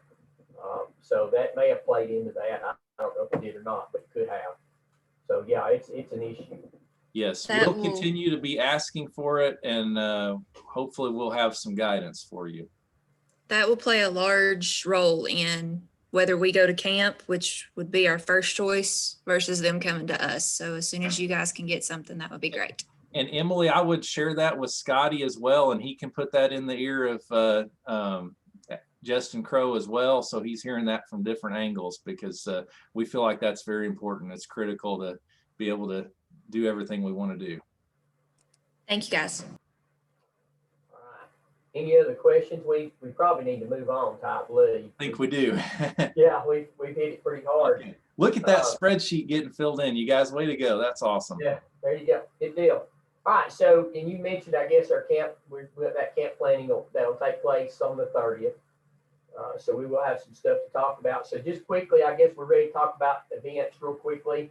Right, and we will cancel the directors and co-directors meeting on March 29th. We just didn't figure we needed to get everybody together, but it sure would be fun if we did, I'm sure. All right, just real quickly, I'll hit these. If you should have gotten your a little sheet that had the Eastern Region 4-H events and deadlines. So we started off with the portfolios, and I think we covered our Congress portfolios there, and they should already be in. They were due. They're already okay. Sharing it, that's great. So real quickly, those are already in. Our junior high portfolios are going to be due by the 12th. We will be sending out a super for that, so that you can obviously, so you can sign up and get them registered and get their link in and password and all that. But judging will start for about the 15th. But we need to get them registered by the 12th. You can continue to work on those portfolios until probably the midnight, the 14th, probably up to 8 o'clock on the 15th for that matter. Senior high roundup projects portfolios are going to be due by May 1st, and judging will start on them on the 2nd. So then of course they'll go to the state memorial, send that out when they go. So again, as always, if you've got questions about portfolios, particularly you newer folks, you need a portfolio workshop. It wouldn't be the first one I've done. I'm also, if you just say, hey, I want the video, we've got the videos from last year that we can share with you. So some of you may want to just use that. Junior high academic conference deadline, the applications for that is going to be April 1st. I'm that not was sure incorrectly listed on your form, and we apologize for that. When we made it, it was a different date, and then by the time we had this meeting, it had been changed. So April 1. April 1. We're still not sure. I guess, Ty, I guess is a fair statement that exactly how this is going to go. We got an email from Lori that they were going to discuss that based on, what the situation was with camp. So we'll see how that plays out. But anyway, as of right now, those are due by April the 1st. We're going to do camp planning on the 30th. We're going to do livestock judging virtual. In fact, we're going to have 3 judging contests that are going to come up 2 weeks apart. If you see there. Mitch. Yes. I want to say a couple of things. On the application for the academic conference, that's going to be done in a fillable form. Correct. So you guys look for that. I've been working with Amy, and she has that, and we're going to get with you, Ty, to make sure you're good to go with that. So we'll have a fillable. Paula, I think that's the 4-H horse scholarship that we're thinking of. It's not the academic? I don't think it's Okay. academic conference. Okay. We have not gotten, I mean, we'll probably use the same form as usual, but we haven't gotten any extra details about academic conference yet. Okay, gotcha. All right, real quickly, let's hit those judging contests. They're going to be virtual. They're going to be at 6 o'clock on Tuesday nights, April 6th for livestock judging, April 20th for meats, and May 4th for horse judging. No reasons. We're going to be having questions. We're going to try to have some pretty hard or pretty in-depth question classes to kind of make up for that. So we'll have those. One thing we thought we might do is send out a little thing that you can give with your 4-Hers, just a practice contest thing, just so more than anything, just let them see that they can get on those Google forms to do that. So we'll be sending those out ahead of time, and you can send those out, for a practice thing, but that would be something that allow them to get on, because every time we get on, we take more time than judging, just trying to get our folks to be able to get into that Google form. So we're working on that. Regional public speaking. Mitch, if you don't mind, let me say something about livestock. Go right ahead. Okay, with livestock judging going online, we're going to have probably 6 classes, and 3 of those are going to have performance EPDs to go with those. So next week, look for an email from us with the super registration link, and we're going to give you 3 examples of how we might use those EPDs in a class for 3 different species, so you can help familiarize your 4-Hers with that if they're not used to that. And I will tell you, we don't have the classes picked out yet. We're working with Abigail Pollock, the UT livestock judging coach, to get that done. But there is a pretty decent chance that you might see a set of bulls in that list with EPDs. So keep that in mind. I think they had bulls in the state 4-H livestock judging contest last year. So we figured this was a good opportunity for us to throw some in for something a little different we don't get to do at the region contest in person. And then we will add, instead of just 5 questions for the senior high, we're going to have 10 questions to go with those classes that have the EPDs, so that we can really make sure we separate the best and qualify for the state contest. So when you're training your teams, they need to make sure they can take notes. They need to take notes on those notes classes about just about everything possible, because there could be some questions written, a question that pops up about that. If anybody needs help with that, after you see that email, let us know. We'll work with it. Okay. All right. Will they? Go ahead, Donna. Will they have a senior high group that can compete, as well as a junior high group that can be, and separate from that at elementary, or will elementary have to bump up to junior high if they want to compete? All on livestock, if you remember a few years back, we moved that to where we had senior high, regular senior high, and then anything under senior high was just the junior high team. So if they're 4th graders, they could compete on the junior high team. Okay, thank you. You can have, and you can have as many teams as you want. So you put those 4th graders together, and it basically becomes a mini team. But that's okay. That works fine. And remember, you got some great ICEV video resources for training those livestock teams. I didn't say that. Yeah, I think that question Elizabeth may have had. We'll try to outline all that stuff on the email, so that we can make sure that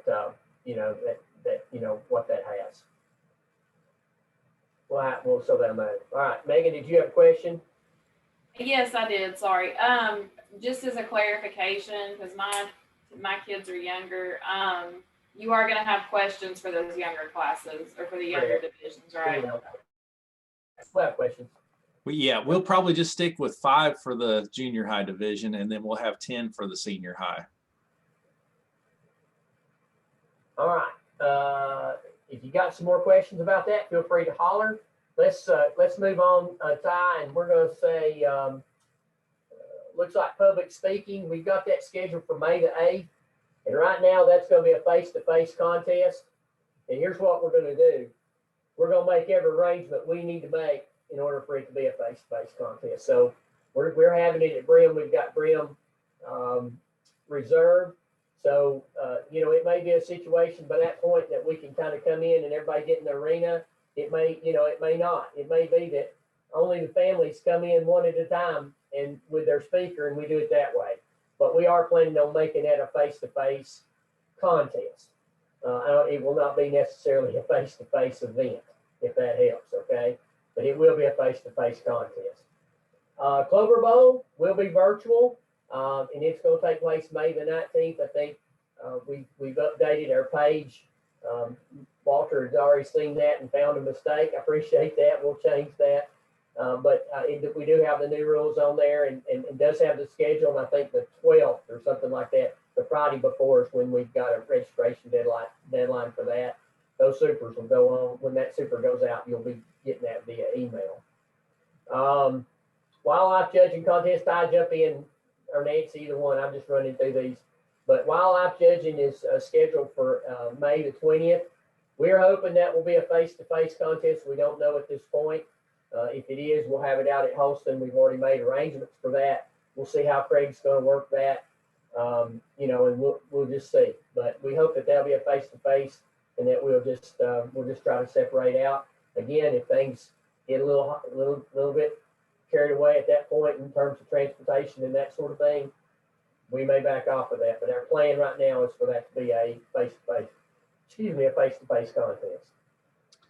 We did move our Region 4-H Horse Show to May 20 to 22 at Tri-State Expo Center down in near Cleveland and McDonald, Tennessee.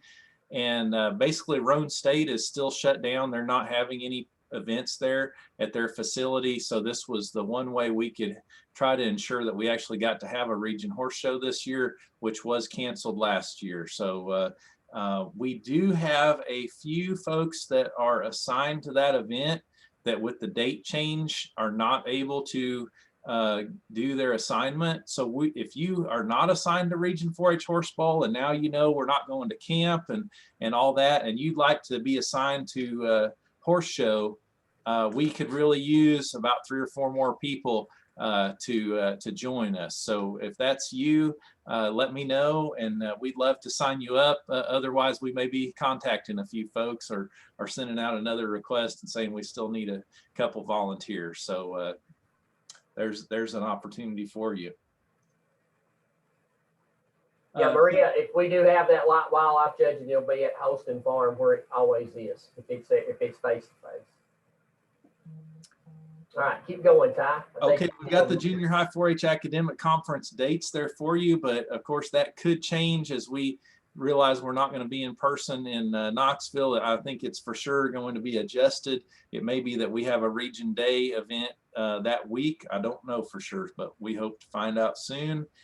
The Region 4-H Beef Show is still scheduled as usual, June 22nd. So that's all set. And then Region 4-H Congress Readiness Day is July 28th. We think that the deadline for Congress will be mid-July, somewhere in there. And so that's going to be well after that deadline. So we'll know who's coming, and that'll give you a little extra time. Usually that's a little bit of a mad scramble right there on President's Day right around the deadline. History Bowl, all that stuff will take place there just like always. Very good. We might even see Virgil. Maybe. Mitch, I had a question about History Bowl. Can the kids that were supposed to be delegates last year sign up for the new History Bowl, or since last year was their shot? No. I don't know that we talked about that. Yeah, I hope we can get them back. We'll try to investigate. I think hopefully we can get them back. We've got 2 winners from last year, so I don't know. That's something that's probably going to happen at the state level, is to figure out exactly what that would be done. But that's a great question. I'm glad you asked that. We'll try to track that down. We need to track that down and see. All right, so we have a big, 4-H Outdoor Meat Cookery still scheduled for August 28th at the Appalachian Fair. We hope we can do that and that things are a little bit calmed down by then. So I think I left that off of your sheet. So I added that in and wanted to make sure you had that in mind. And then our Region 4-H Sheep Show is going through some changes. We pretty well had a good plan set up to go to the Tennessee Valley Fair, and they're just having some uncertainty about what their fair is going to look like, and they were not sure that they could commit to adding on some additional events, which kind of gets associated with some additional cost.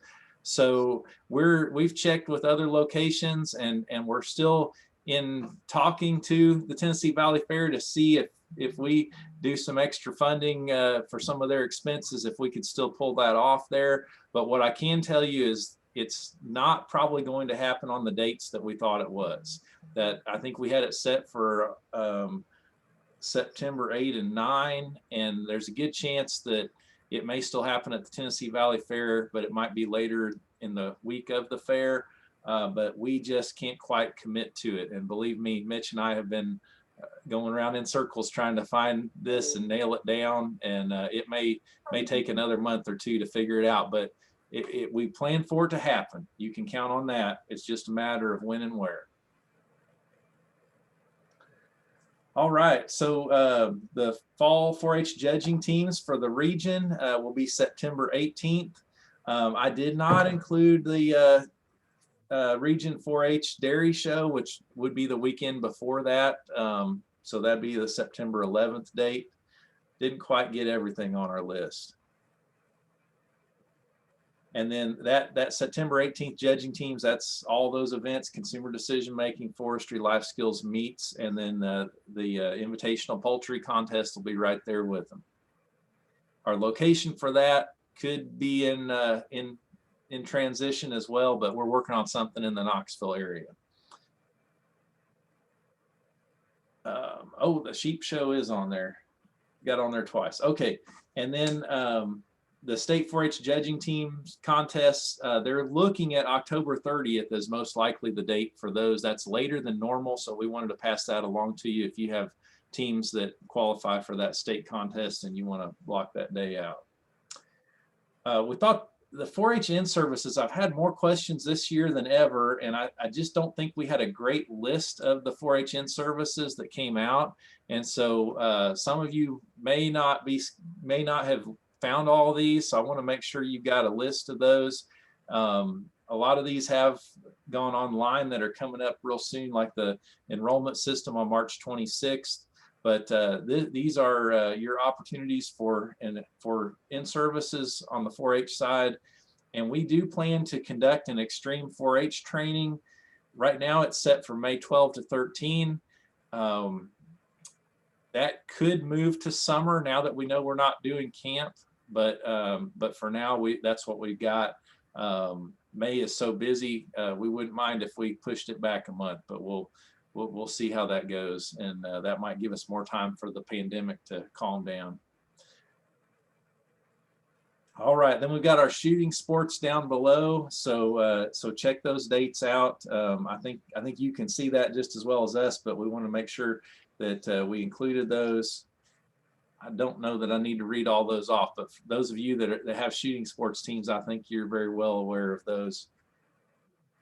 Hey, Ty, Greg had a question about state forestry judging, and I'm not sure. Do you know if they're planning on having a state forestry judging contest with that group that we need to get with Larry Tankersley, and if he's not, we need to help him set one up. So we'll try to work on that.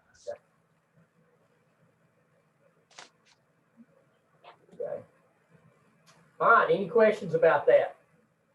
All right, we're going to move on, and I think at this point we're about done, except we're going to break into sub-regions, and we don't have very much time for that, but we have I think Ty has a presentation to make here. Sure do. Just one second, let me get my screen fixed up.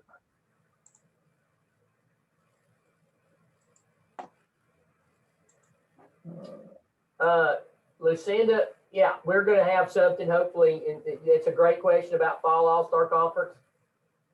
We know we've got it scheduled. I've got a contract with Edgewater that weekend before Thanksgiving, so we know we've got the place. But we'll be seeing just as to whether or not we actually can have it. If we can, hopefully we will. So, great question. Well, you can see we've tried to squeeze a lot in today. Thank you for bearing with us and hanging on. We really want to send out a big thank you to all of you. We know that this has been a tough year, and you all have found ways to get things done. And so we just want to say thank you for all of your extra effort to find ways to provide positive youth development opportunities to your 4-Hers throughout the pandemic in all kinds of different ways. And we've just been blown away by how you've made things happen. So some of you have been able to stay in the school, some of you have not, but you've still been able to really connect, and you've done all kinds of things outside of school to keep kids connected to 4-H. And so we thank you for that. And with that in mind, we wanted to provide a little extra recognition to a few counties for their 4-H achievements this past year. So this is based on some measurable achievements in 3 categories for 2020. And so we identified 6 counties that excelled in these 3 areas. And we have $150 to provide for funding to those counties that we're going to recognize. And you can use that to buy some UT Extension County 4-H shirts or garment bag, or you can use it for county 4-H supplies. We're very unlimited on it, kind of like Ryan Hensley said, as long as it supports you and your work and it's not alcohol, we can probably find a way to get it done. So anyways, we'll send an email to these counties with some extra details about if you want to order some apparel. April Adams has a way that you can order that really easily to make it easy for you, or you may have a better way to do it there in your county locally. Our recommendation for counties that may have more than one 4-H agent or a 4-H program assistant is if you can share the wealth. I think that's a good approach to this. So we're not going to tell you how to do it, but if you can share it for everybody that contributes to that 4-H program, that would be awesome.